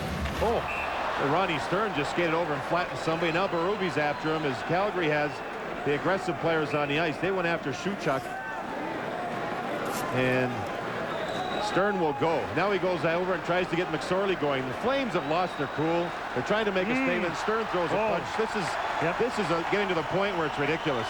He threw the punch at Shuchuk. Now you have to watch and see if and look at the referee. You don't see that normally. Marawelli doing a good job holding up. That's the type of thing I would think that would precipitate a suspension. No, well, not yet. You haven't seen a match. You just saw a right hand, a swing.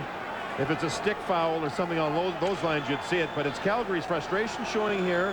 Dave King put his rugged players on the ice. They tried to stir it up. And basically, Los Angeles turned the cheek. They turned away. McSorley was on the ice.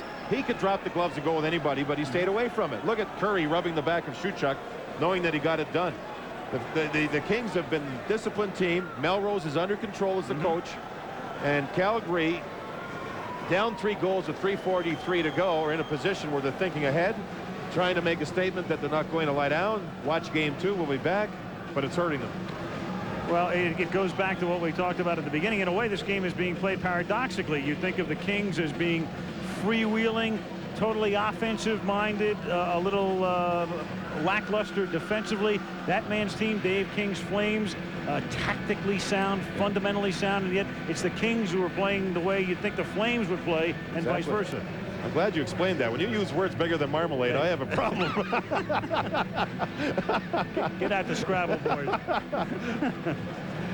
3:43 remaining in the third period.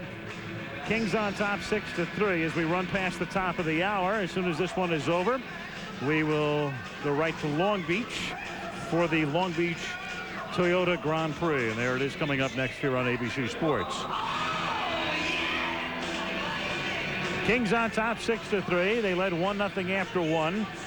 Flames tied it early in the second, but then the Kings reeled off 3 more second period goals to make it 4-1.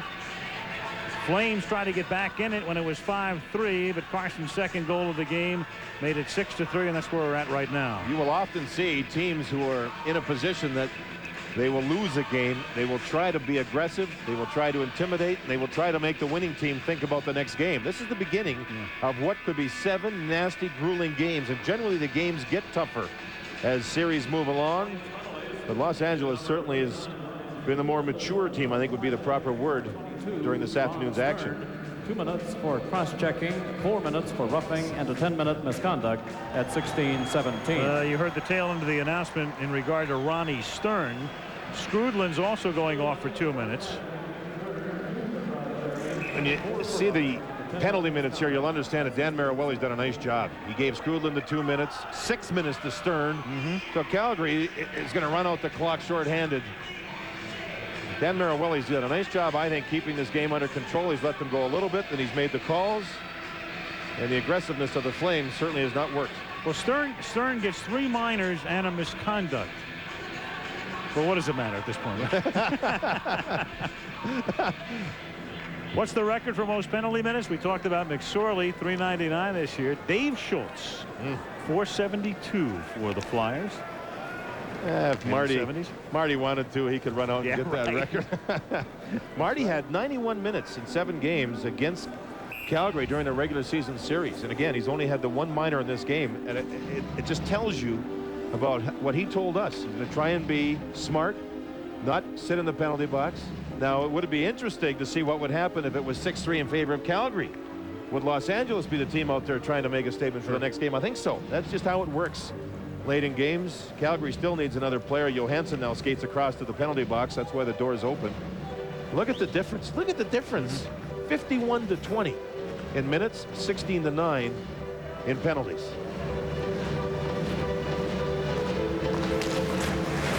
So this one has not gone according to form, but the Kings ain't complaining. I would think that a lot of Calgary people would say blame the referee. I don't think they should blame the referee. Blame themselves, and they can get themselves thinking right for game 2. Zhitnik keeps it in at the point. This is Sandstrom. Kings skating 5-on-3. Zhitnik sends it over to the right side. The shot is wide, and here's Curry now to set it up. Gets it back from Carson. Zhitnik up top to Curry. Curry to Robitaille, his backhander save, and then Vernon covers up for the whistle. Key goal in the game, that man right there, Jimmy Carson, after a shorthanded goal, tied the game 1-1. This happened early in the second period. Carson's on the puck, but we have to watch the front of the goal and Carson not get there. Basically, what you'll see is Calgary go after the 2 men in the dark jerseys right in front, Shuchuk and Granato. The puck's put on goal.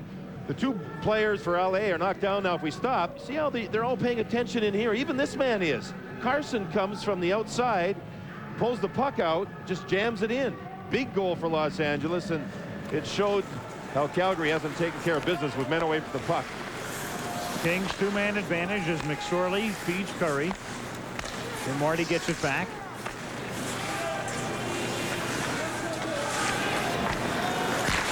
McSorley's slap shot is wide.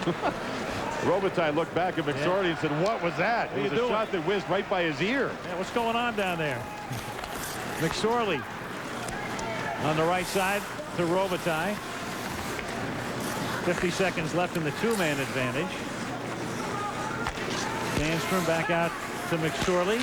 Marty slapper, saved by Vernon. Vernon then gloves it. Carson upset with himself. He was going for the hat trick. He had a great opportunity, but Mike Vernon was right there. The shot from the point will get near the net. You'll see it here from McSorley. Now watch Carson. He's down low to the left side. Watch him sneak in front. There's the puck. Thinking about a hat trick. Mike Vernon stuffed the puck as it sits right against the outside of the goal post.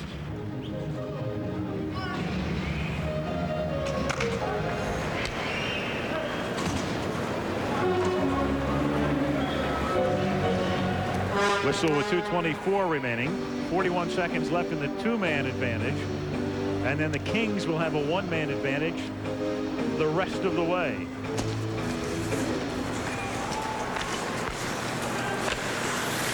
McSorley paired now with Sador, and Marty has his shot saved by Vernon. Rebound, and again they scrap for it.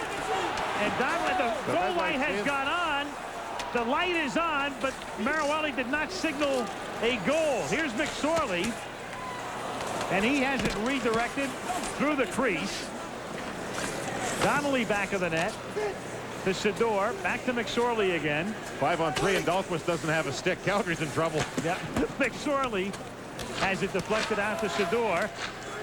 One man comes back on the ice, so it's a 1-man advantage as McSorley fans on the shot, and the Flames are able to clear it out. So now the Kings will have a 1-man advantage, barring any subsequent penalties the rest of the way. The red light came on, signaling goal, but the referee was in perfect position and watched where the puck was, and he himself did not think the puck was entirely across the goal line.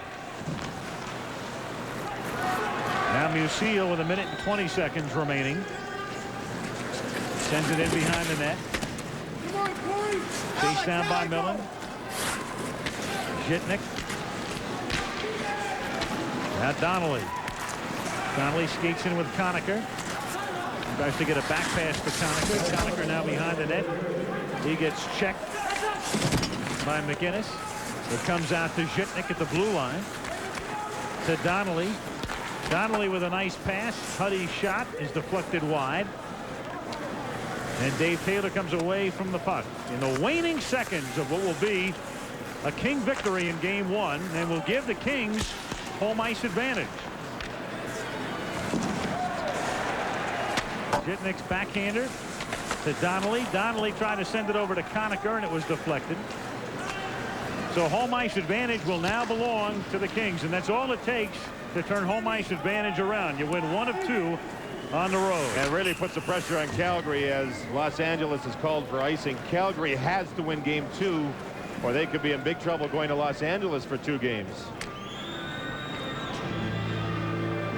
Earlier we saw the goal judge put the light on. Does the puck go entirely over the goal line? This should be a real good look at it. Joel Otto sees the puck slide to the outside of the goal post.